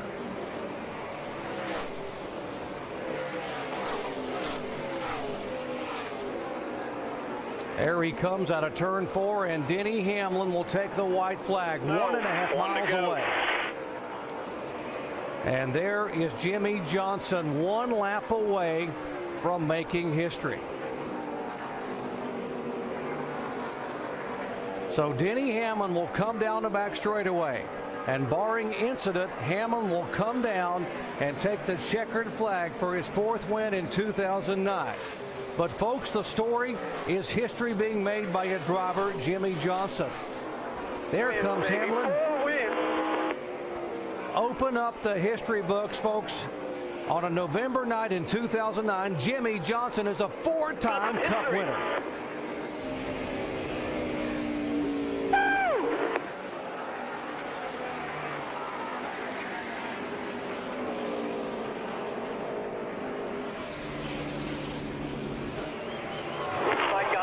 Believe it. History, boys. No one ever. Thank you. Chad, you rock, brother. My friend, that's all you. Thank you very much, man.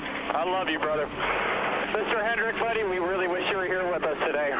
We really wish you were here to celebrate, but we understand what it's all about. We hope everybody's good with everything's good with their needs.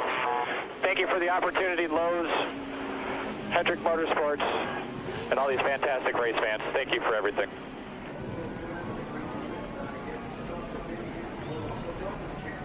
There's his father. See all the emotion there from Gary, his dad, knowing that his son has just made NASCAR history. As Jimmie Johnson has won his 4th consecutive NASCAR Sprint Cup title.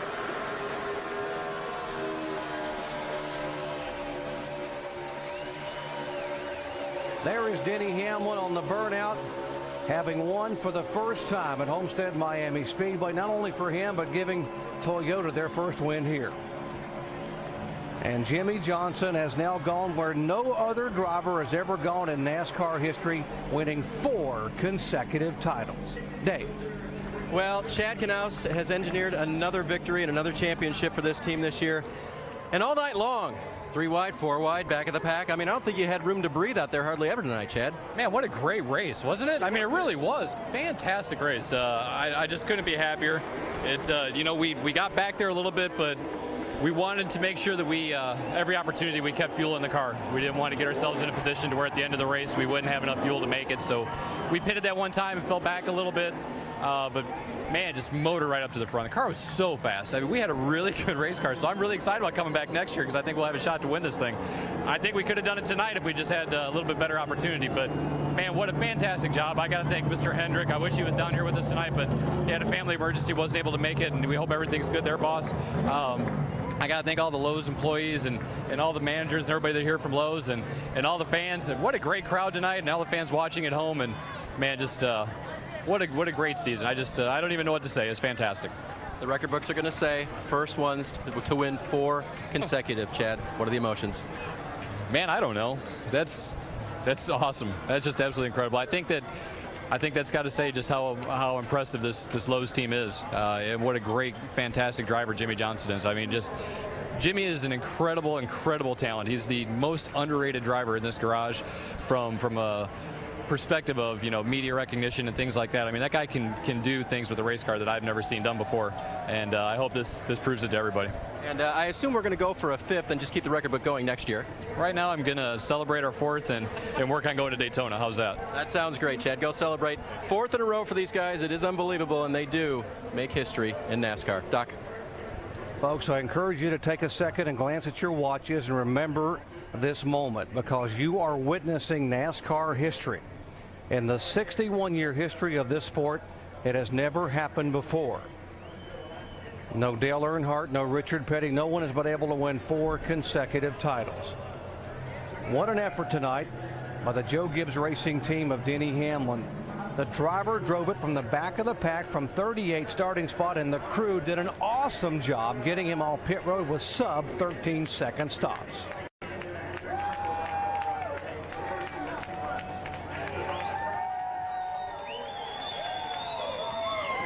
Denny Hamlin celebrated his 29th birthday on Wednesday, and what a way to indeed blow out the candles on the 2009 season. How about that? Started 38th, came all the way back to the field to win it. And this car has won every time you've raced it, so job well done. What's it mean to finish out the chase, a feast or famine chase for you with a victory? I tell you, it's we're going to be there, I promise you. I promise you in the next couple of years we're going to win a championship. Just got to thank everyone. I got to thank Sprint. I got to thank FedEx, the fans. They've really they stuck it out this year. They supported our sport. Coke, Wiley X, Toyota, everyone, JGR. And congratulations to Michael Waltrip on a great career. I was trying to keep him close that last couple laps so I can show some dignity and give him his lap back, but he's done a lot for our sport, and got to say congratulations on a great career for him. You beat Jimmie Johnson in 5 of the 10 chase races. What does that say about Denny Hamlin, Mike Ford, and this 11 team? With 3 DNFs, you look at the final point standings and call a DNF 100 points, and we're right there. But those guys have been the standard. They haven't made mistakes, and that's who we ultimately want to be, is the guys that are dominating force like them. And I think we're showing that we have that strength to compete with those guys. It's just they've done a phenomenal job. 4 in a row for them. Couldn't be happier for them. I mean, there's no more deserving champion than them. Jimmie Johnson wins the championship. Denny Hamlin wins the season finale at Homestead. Shannon? Well, Jeff Burton down here, 2nd place finish, 2nd week in a row.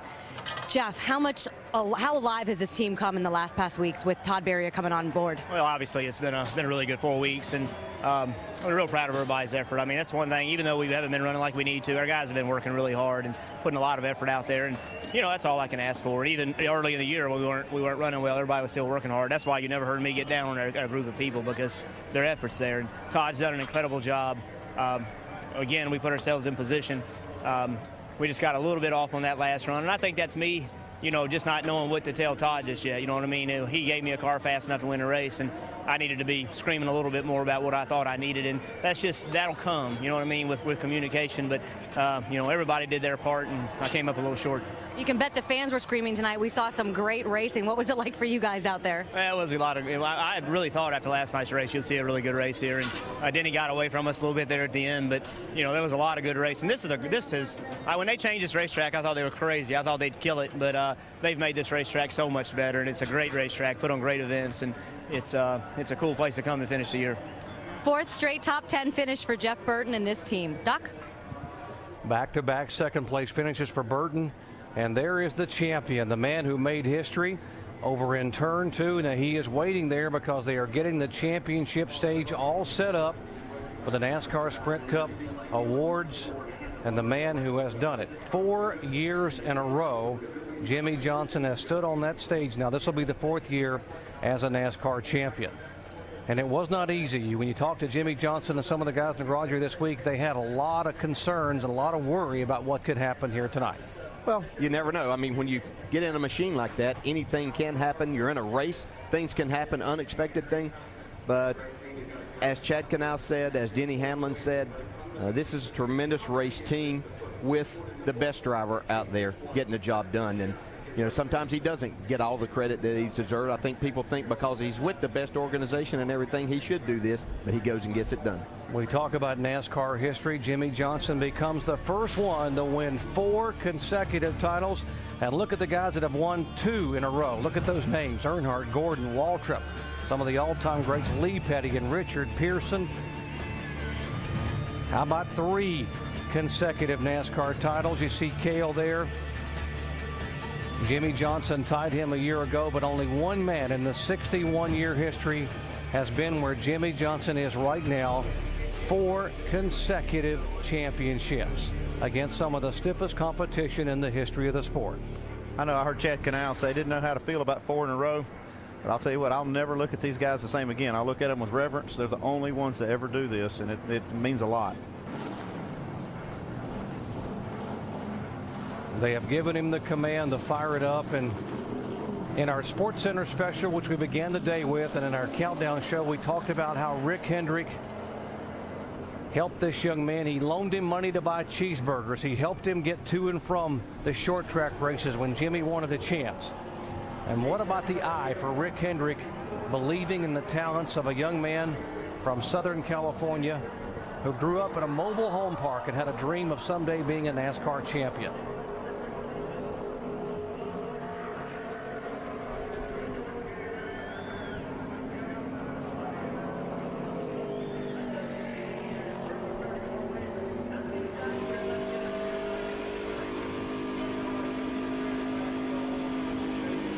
And you can just hope that the fans now, as they wave to Jimmie Johnson as he comes around, really understands and appreciates and respects what this team has done.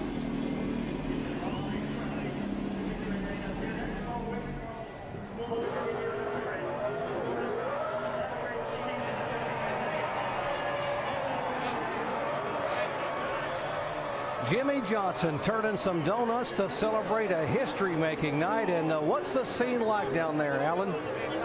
Doc, does the word chaos mean anything to you? There are all kind of team members here wearing those uniforms, and the photographers and the officials trying to keep track of the car because it still does have to go through tech inspection when he gets it here. And, of course, watching Jimmie celebrate and eventually pull that car in here by the stage.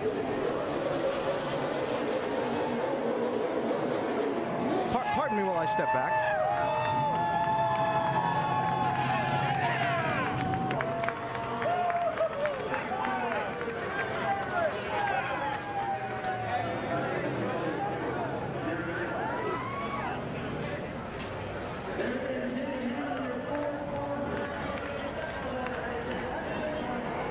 The champ looking around at the scene. And he is ready to come out and make his entrance as a 4-time consecutive champion. Here he comes.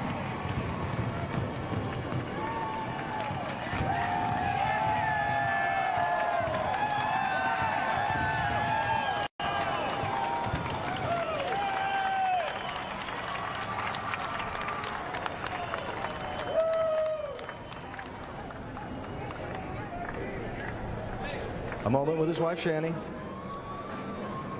Jimmie, Richard Petty, never did it.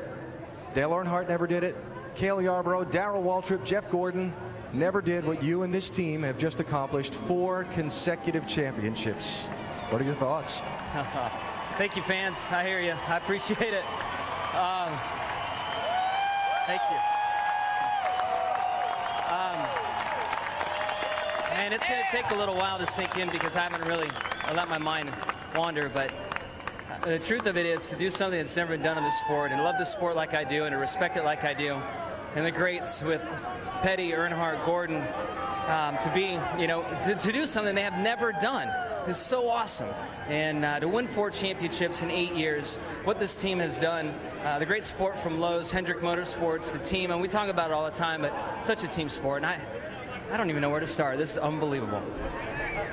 From the moment you stood in this very spot 12 months ago and knew you had one shot to do something no one had ever done. Oh, Mark Martin here. Pardon me.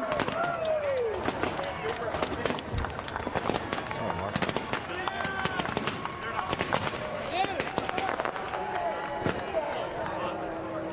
Brian Vickers, former teammate, good friend. So to continue. Yes. But well-deserved congratulations. From the moment you stood in this spot 12 months ago and knew you had one shot at making history, that it had to be this year, how much does that weight on you? I wasn't sure we'd be in this position, but I knew with the team that we had, the changes we were going to make, adding Mark Martin was going to help us understand these cars a little bit more with his experience. I felt like we'd have a shot. Late in the summer, I wasn't sure where we needed to be, but when the chase started, we all buckled down and got it right. I could have said, yeah, I knew that we were going to be here, but I didn't know. And until we got through Martinsville, and there's a couple other wins in there that went our way, I wasn't sure how it was going to go. And then after Texas, man, I was devastated after Texas. I wasn't sure how Phoenix was going to go with it being such a good track for Mark, and there's no telling here. It hasn't been a great track for us, but I'm very proud of the effort we had here today with the Lowe's car. That was a very competitive car, and I think we had a shot at winning that thing. Let's talk about your race. It's never easy. What was it like out there? We saw you in the middle of some 3 wides a couple times. Yeah, it was hair-raising at times. I mean, everybody's trying to get their best finish for the end of the year, and I got trapped in a couple positions I didn't really find enjoyable, but I made it through it, and I don't even know where we finished, but hopefully in the top 5, and I think we were coming there at the end. You were 5th at the end of the night. For people like Mark Martin, Brian Vickers, your peers, to come in and congratulate you on your accomplishments, what's that mean to you? It means the world to me, and I have to say how much I appreciate Mark Martin and what he's done for the team and the friendship and the respect and the competition that he's brought. He's made me step my game up, be a better race car driver. I got to thank Rick Hendrick and his support. I wish that Rick was here, buddy. We miss you. Jeff Gordon for believing in me and giving me a shot. The great people at Lowe's for believing in me. We had no clue it was going to turn out like this. And I also have to go through, I've got to thank my loving wife and all of her support, my family, our extended family, friends. And there's been so many people over the years that have helped and groomed me to who I am today. Good and bad times. They've all made me who I am today. I'm very proud of that. History. Congratulations. We'll give you a few moments with your team, then we'll get you up on stage and you can put your hands on that trophy again. Awesome. Thank you, buddy. Jimmie Johnson, 4-time consecutive champion. Jimmie coming home tonight in the 5th position and edging his teammate and friend Mark Martin for the title.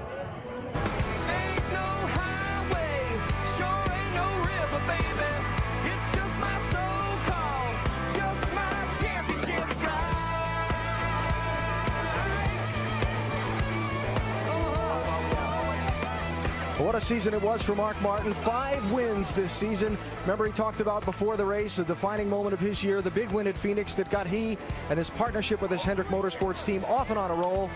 Mark caught up, Vince Welch caught up with Mark just a minute ago. Actually sitting here live with Mark Martin. And Mark, congratulations on a fantastic season. I know it didn't end the way you had hoped it would for you and the entire team. Maybe update us on the struggles you faced during the course of the night. Well, first of all, heavy hearts and prayers with the boss man and the family. That sort of takes a little bit of the shine off of it. But congratulations to Hendrick Motorsports, to Jimmie Johnson, Superman, and to my team. I want to tell you, the fans and the competitors, made it nearly emotional for me. It's just so incredible to have the rally and the roar and the intros and all the support. And for me, to even have a chance is pretty incredible. And it just speaks volumes about this team and my first opportunity to work with Alan Gustafson. And I feel really, really blessed to have had a chance. Beyond even being a race car driver, how has this season and this opportunity blessed you, Mark Martin, as a person in your life? Well, you know, it doesn't matter what you want out of life. I got a lot of it this year. I got trophies. I'm not sure that's the most important thing. I got great people, great relationships in my life, quality time with my family and friends, and made great new friends at Hendrick Motorsports, and incredible support from the fans. And I was happy. I was happy last year too, but just made things a little bit better. This was like icing on the cake to have a year like this and have an opportunity. And you know, if you look at it, we were the only car in the field, the only team in the field that even had a chance, and that is quite a you know, achievement for this group. Runner-up in the chase, Mark Martin, but boy, how many fans he won over here this year, Alan. Certainly so. It's a terrific season for Mark Martin, but this day will be all about, in the long run, Jimmie Johnson, who wins the championship for a 4th consecutive time with a top 5 run here at the Homestead Miami Speedway. The celebration is on for Johnson, just as it has been after the 2006, 7, and 8 editions of this race. Tonight, after 2009, it's Jimmie once again getting ready for the championship celebration. And just again this year, Chad Knaus holding up a message, this time to his owner, Rick Hendrick, at home.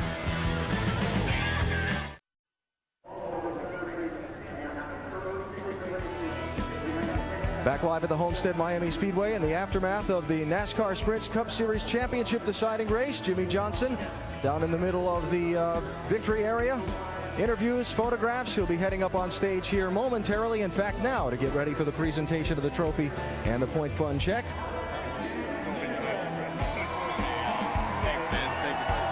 While we wait for Jimmie to come up on the stage, Kurt Busch had a solid season and a solid night tonight. In the morning when I get up, racing fuel in a coffee cup. Lord knows I ain't giving up. I'm gonna take on the world today. It's just my soul call, just my championship ride. Strong 4th place finish here tonight, and Kurt, I know, especially on the final restart, you were hoping for a little bit more. Talk about how you're feeling after just trying to get him one more time here with Pat's help. Yeah, it was a great effort all year tonight. To finish 4th, we finished 4th overall in the season standings. Best in class is the way we classified this year. Wanted to get in there and break up the Hendrick triple, but those guys did an excellent job. Congratulations to Rick Hendrick, Jimmie Johnson, Mark Martin, Jeff Gordon. Those guys were tough this year. We finished right behind them. We did the best we could. We fought week in, week out. We learned what we could do as a team, even though we were losing one of our leaders. And that meant a lot to Richard, all of our guys back at the shop, and the lead guys in the fab, the body shop, the engine shop, all of our sponsors, Miller Lite and Dodge. But the biggest thing is to be first in class, and then maybe this is my best opportunity to throw a crew chief under the bus for giving me 2 tires at the end instead of 4. We thought we had a shot at winning, but I told him keep track of the other guys, about 4 tires. That's the way it goes. You live and die as a team.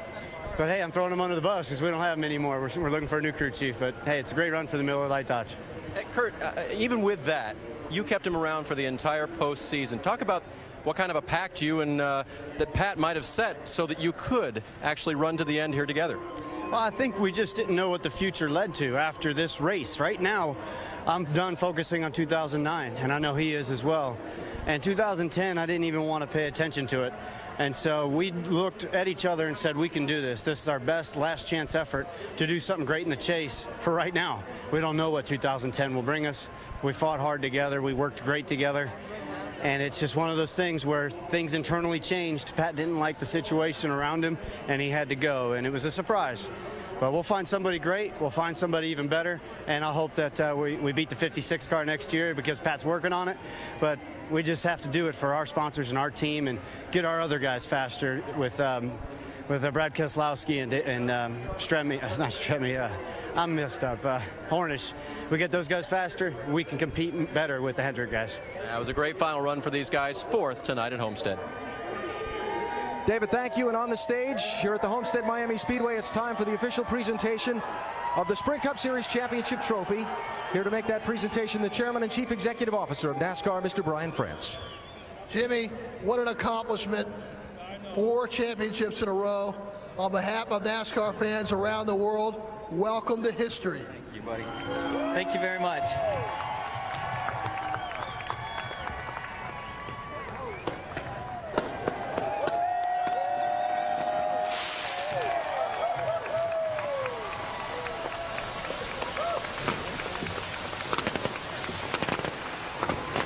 That doesn't get old, I'll bet. Let me trade places here with you, champ. And introduce, to present a rather sizable check in more ways than one, the Chief Executive Officer of Sprint, Mr. Dan Hesse. Well, Jimmy, congratulations to you, your team, Lowe's, Hendrick Motorsports, for a terrific accomplishment. We at Sprint couldn't be more pleased than to be presenting you with this check for the 4th year in a row as the 2009 NASCAR Sprint Cup Series champion. Congratulations.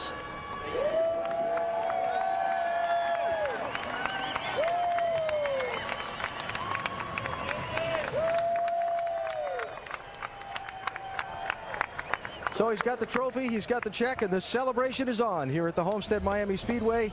Jimmie Johnson is the NASCAR Sprint Cup Series championship for a 4th consecutive year.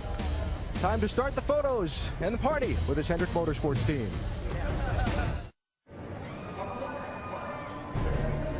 Back live at the Homestead Miami Speedway, part of the new tradition of the season-ending race here. The champion's flag flies over this racetrack for an entire year.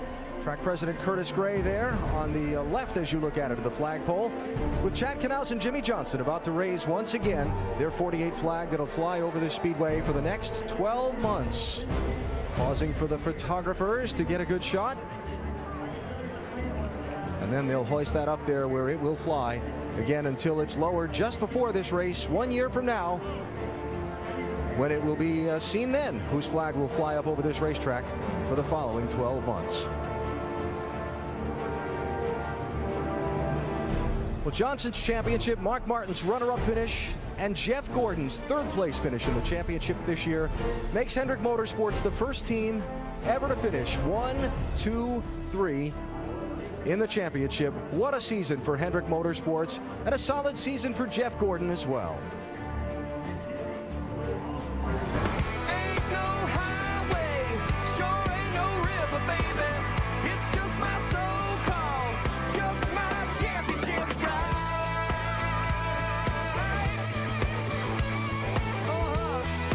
Well, for Jeff Gordon, he gave it a good try, his 5th appearance in the chase. He picked up his 1 win this season back at Texas. That broke a long dry spell and scored that victory, putting him 1 win away from 5th all-time. And Jamie is with Jeff Gordon now to get his post-race thoughts. And Jeff Gordon brings it home 6th. Jeff, at the end, I know you weren't that happy with your car, but how much were you thinking about those points and knowing you had to finish 6th or better to make it a 3 sweep? We were thinking about it a lot. It was a real challenge. I mean, there were times when we were great, and when the sun was out, I thought we were a lot better. When the sun started to go down, the track changed a little bit on us, and we really struggled. So, great job to the DuPont Chevrolet team and Steve and everybody for fighting there. Some great pit stops tonight, and some good adjustments, and we were able to get 6th. I got to say that our thoughts are with Rick and his family right now. I know how much, he'd like to be here, but I also know his family comes first. And so we're thinking about those folks. Man, what can you say? 1, 2, 3, Hendrick Motorsports, that's incredible. Just when you think you've seen everything, a guy goes out and wins 4 in a row. And then Hendrick finishes 1, 2, 3 in the points. I'm really proud to be a part of it. As a competitor, that Johnson ticks me off, but as a friend and as a teammate, and as a sort of car owner, they're amazing, and I'm really happy for him, Chad, and the entire Lowe's Chevrolet team. And to know, as a 4-time champion yourself, that Jimmie Johnson came to you and said, hey, I want to drive for this team. This is what I want to do. Put in perspective, a 4-time champion now, when you knew him when he was a little kid. Well, I try to be very careful with how I handle that question, because I don't want to take the credit. This guy worked so hard as a kid coming up. His parents did what you have to do to sacrifice. Jimmy had the talent, and he got in the right equipment at the right time, just like every other race car driver, but he did more with it than anybody else, and he got himself to the right organization at the right time, and the team around him is a great team, and the guy just excelled. He focused on it, and look what he's done. I mean, I really never thought I would see in my career or in my lifetime somebody win 4 in a row. So I think it's absolutely extraordinary what they've accomplished, and to be right side by side with them, in our race shop in our meetings and you know, just all the time really as a team. And to see it happening right in front of your eyes, it makes it even more extraordinary because you're like, man, what are they doing? You know, we've got all the same stuff. But you know what? It's just a lot of hard work and effort and a great organization, a great team, you know, with a great driver. Nice job by Jeff Gordon. Caps off the season, 3rd in points. All right, Jamie, thank you. The fireworks from the stage as the celebration continues. Jimmie Johnson, Chad Knaus raising that flag up the pole over the Homestead Miami Speedway, where it will fly for the next 12 months, signifying they won the championship here. As the race finished, the race team celebrating with their own flag, 4-time Sprint Cup Series champions.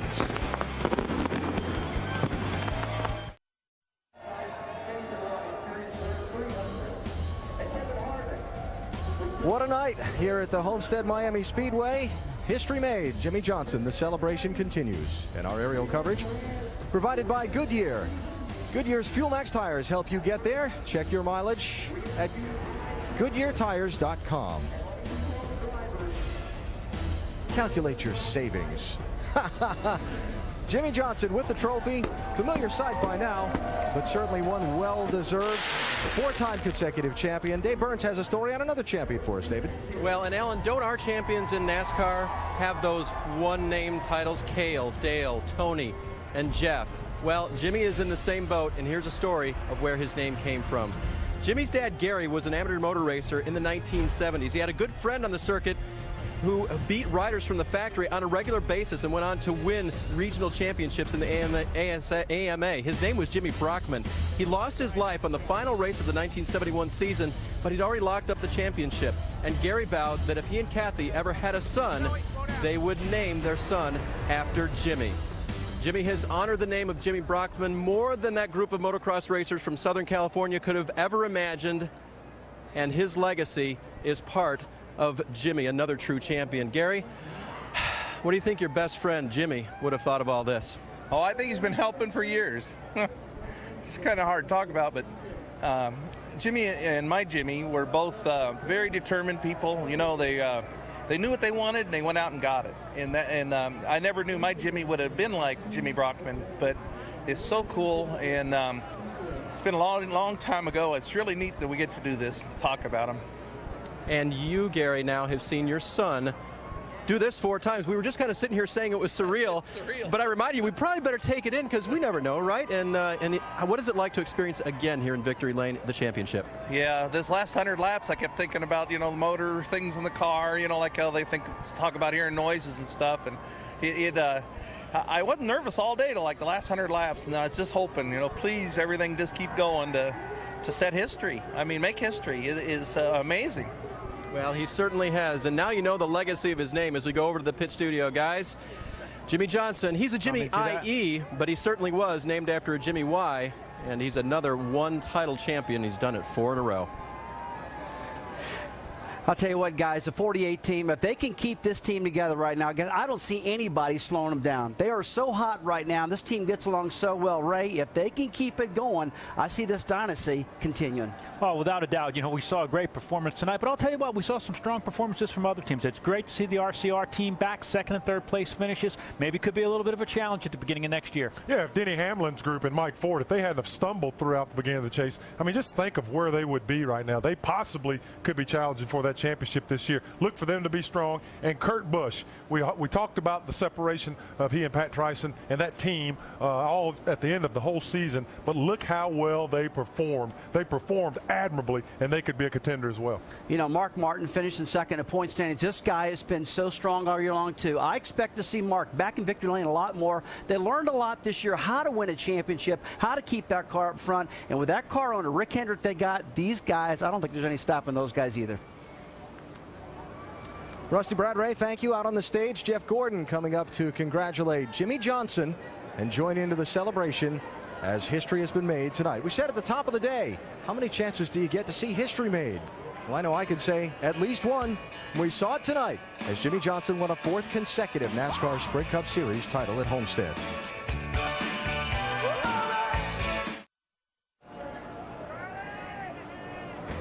Why do I have the feeling these guys are going to be celebrating all night long after winning a 4th consecutive NASCAR Sprint Cup Series championship?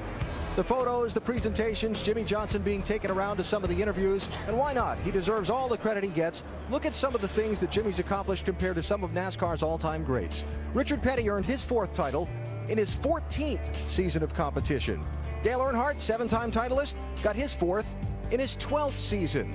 Jeff Gordon, a 4-time titleist, earned his 4th in his 9th season of competition. And now Jimmie Johnson, the only other man to win 4 or more titles, has won his in just his 8th season of Sprint Cup Series competition. For some perspective on what we've seen tonight and throughout these last 4 years, for that matter, let's head up to the booth. Dr. Jerry Punch, Dale Jarrett, and Andy Petrie, gentlemen. Thank you very much, Alan. And guys, you both have stood where Jimmie and Chad are standing now on that stage celebrating a championship. If you would, put in perspective what we have just seen, 4 consecutive championships. Yeah, that's the key. Yeah, I stood there one time, but 4 years in a row. And it's something as I've watched the greats go through this sport, through a lot of years of history, being around this sport, have been fortunate to do that. And I've seen people win 200 races, 7 championships, as Dale and Richard did, but not ever have they put 4 consecutive years together in a time that the competition is as difficult and as tough as we've ever seen it before. So it's just simply amazing. I'm actually dumbfounded. I mean, I thought that I could come up with some words that may help describe it, but simply amazed that these guys are that good. And who knows where it's going to stop. Well, and just think about it. Since 2002, they've never finished out of the top 5 in points, ever. And now once they learn how to win a championship and they say you have to learn how to win them, they haven't lost one. So, I mean, it's just been incredible. I don't know, like I say, how to put it into words, but like I said earlier, I'll never look at these guys the same again. They hold a real high place in this sport. By my rough calculations, folks, in 4 years, Jimmie Johnson has won 29 races and earned just shy of $60 million over the last 4 years in the chase. That's pretty impressive. Now, we're crowning a champion tonight, and how about a Rookie of the Year possibly, as Joey Logano standing by with Jamie. And Doc, it is official. At 19 years old, he has become NASCAR's youngest Rookie of the Year ever. Here's your hat. You're official. Joey, you end up 20th in points. Sum up this year for you from start to finish, what it's been like. A roller coaster ride, to be honest with you. Obviously we had a real tough starts with the Home Depot Toyota. Just in the first 8, 9, 10 races, we were struggling. Mostly me just trying to figure out what was going on, and I feel like we made big steps towards the right direction to get better and better. Got in the top 20 points. If you told me that in the beginning of the season, I'd have been, yeah, right, this isn't going to happen. But to get it up there, it was really cool. I feel like we got a little ways to go. We'll work hard over the off season here and try to make it better. But overall, it's cool to get the Ray Best as Rookie of the Year. And I got to thank the Home Depot for sticking behind me. In the rookie season, that was real neat to have their support. They certainly believed in you, and so did your crew chief, Greg Zipadelli. He said you're a quick study, but I understand he also gives you homework during the week. What is that all about, and how much did it help you? Yeah, I mean, I try to do as much as I can, especially, the beginning part of the season, you're, okay, what can I get that I can study up on? What can I do to make myself a better race car driver? And, it's just whatever I can find, notes from last season, when Tony was driving, as much stuff as I can figure out, that's what I need to do. So as far as watching the races, race on the simulator, everything I can do to become better, is what I need to do. And I feel like that's helped me out a lot this season. Mike McLaughlin is kind of like my mentor and been traveling around with me and helping me a lot. So I've had a lot of help this year. I got to thank all those guys. Got to thank my team. They did an awesome job this year. And I guess I'm excited it's over. We got what we needed done. We got done what we needed to do, and we'll work hard and go next season. Joey Logano, he says it was a roller coaster season. He had some big spills, and he also became the youngest winner in NASCAR history. What a year, Alan. Yeah, a big thrill for Joey Logano, that victory, and no doubt being named Rookie of the Year, joining such greats as we detailed earlier today as Richard Petty and Dale Earnhardt and Tony Stewart and more, who've gone on to great heights in NASCAR Sprint Cup Series racing. Hold that trophy high, Jimmy. You deserve it. 4 consecutive championships for the 34-year-old from El Cajon, California. We have more post-race coverage from Homestead Miami Speedway in just a minute. The racing's done for this year, but there's plenty of football. ESPN's Monday Night Football tomorrow features the Tennessee Titans and the Houston Texans. 8:30 Eastern Time. Titans-Texans on Monday Night Football. Coverage begins with Monday Night Countdown, served by Applebee's at 7 Eastern Time. Already the talk begins of who might stop Jimmie Johnson and Hendrick Motorsports next year. Well, Richard Childress Racing served a little notice tonight that they've got some things going in the right direction. Shannon caught up with Kevin Harvick. Well, it was a third-place finish for Kevin Harvick here in South Florida. I know this has been a great track for you, but in order to get a good finish, you got to have a good car. What was that car like tonight? Yeah, it was a lot of fun to drive. Our Shell Pennzoil Chevy was really good from the time we unloaded it Friday afternoon, and we had a flat right front tire there and got really loose and just thought the racetrack was changing. So we wasted the next run being too tight. But just got to thank all my guys. It's been a 180 turnaround for our cars and the performance of everybody at RCR, and to get everything headed in the right direction the last 3 months has been a lot of fun. We got to get the consistency back, but when you got speed, that makes it a lot easier. Great couple weeks for RCR. What does this say about where you guys are going to pick up when we head to Daytona in just a couple months? Well, we can't sit on our hands. We have to, worry about making our stuff better than it is today. I think everybody has a good direction of where we need to go. But before we finish here, I just want to say congratulations to Jimmie Johnson, Rick Hendrick, and that whole 48 team. I know the garage really respects what they have done and really realize how hard it is for that to happen. To win a championship in this sport is 4 times in a row is something that's pretty remarkable. But I think it's time for the fans to give the credit that he deserves. And he is our most dominant, that is the most dominant team that we have sitting in this garage, and they deserve that respect. Absolutely. And Kevin Harvick himself, a championship team owner, his truck series, won the championship this year. It all came down to this race at Homestead. And a nice third-place finish for Kevin Harvick here. Shannon, thanks. And as we get set to wind it down here on NASCAR season, don't forget to watch the 2009 American Music Awards live tonight at 8 Eastern, 7 Central, here on ABC. Well, Jimmie Johnson came into this season knowing he had one opportunity to make history, and he had to do something pretty tough, hold off a very stiff field of competitors to win the NASCAR Sprint Cup Championship. He and this team did it. Saddened by the fact that their team owner, Rick Hendrick, was not able to be here with them in person tonight. Rick tending to a family emergency back in North Carolina. Certainly all of their thoughts and our thoughts are with him. But all congratulations due to Rick Hendrick on the organization he's assembled. The decision to pick Jimmie Johnson, pair him with Chad Knaus, and put this team in position to become a NASCAR dynasty. You know, NASCAR fans sometimes don't like it when someone wins too much, and while Jimmie Johnson's been rolling toward this championship, it hasn't been necessarily met with the warmest of applause from people. But it was so nice to hear when Jimmie climbed out of the car tonight and raised that championship trophy for the first time. The great ovation he got from the fans here at Homestead, and well-deserved. History made in the 2009 NASCAR Sprint Cup Series season, a 4th consecutive championship for Jimmie Johnson. 12 drivers, 10 races, 1 champion. It takes incredible effort if you're going to hang your name among legends.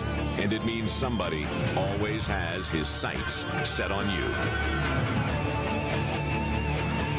Is it a full moon or like what's going on, dude? Last race of the year. That's some history. Woo! I can't believe it. History, boys. No one ever. Thank you.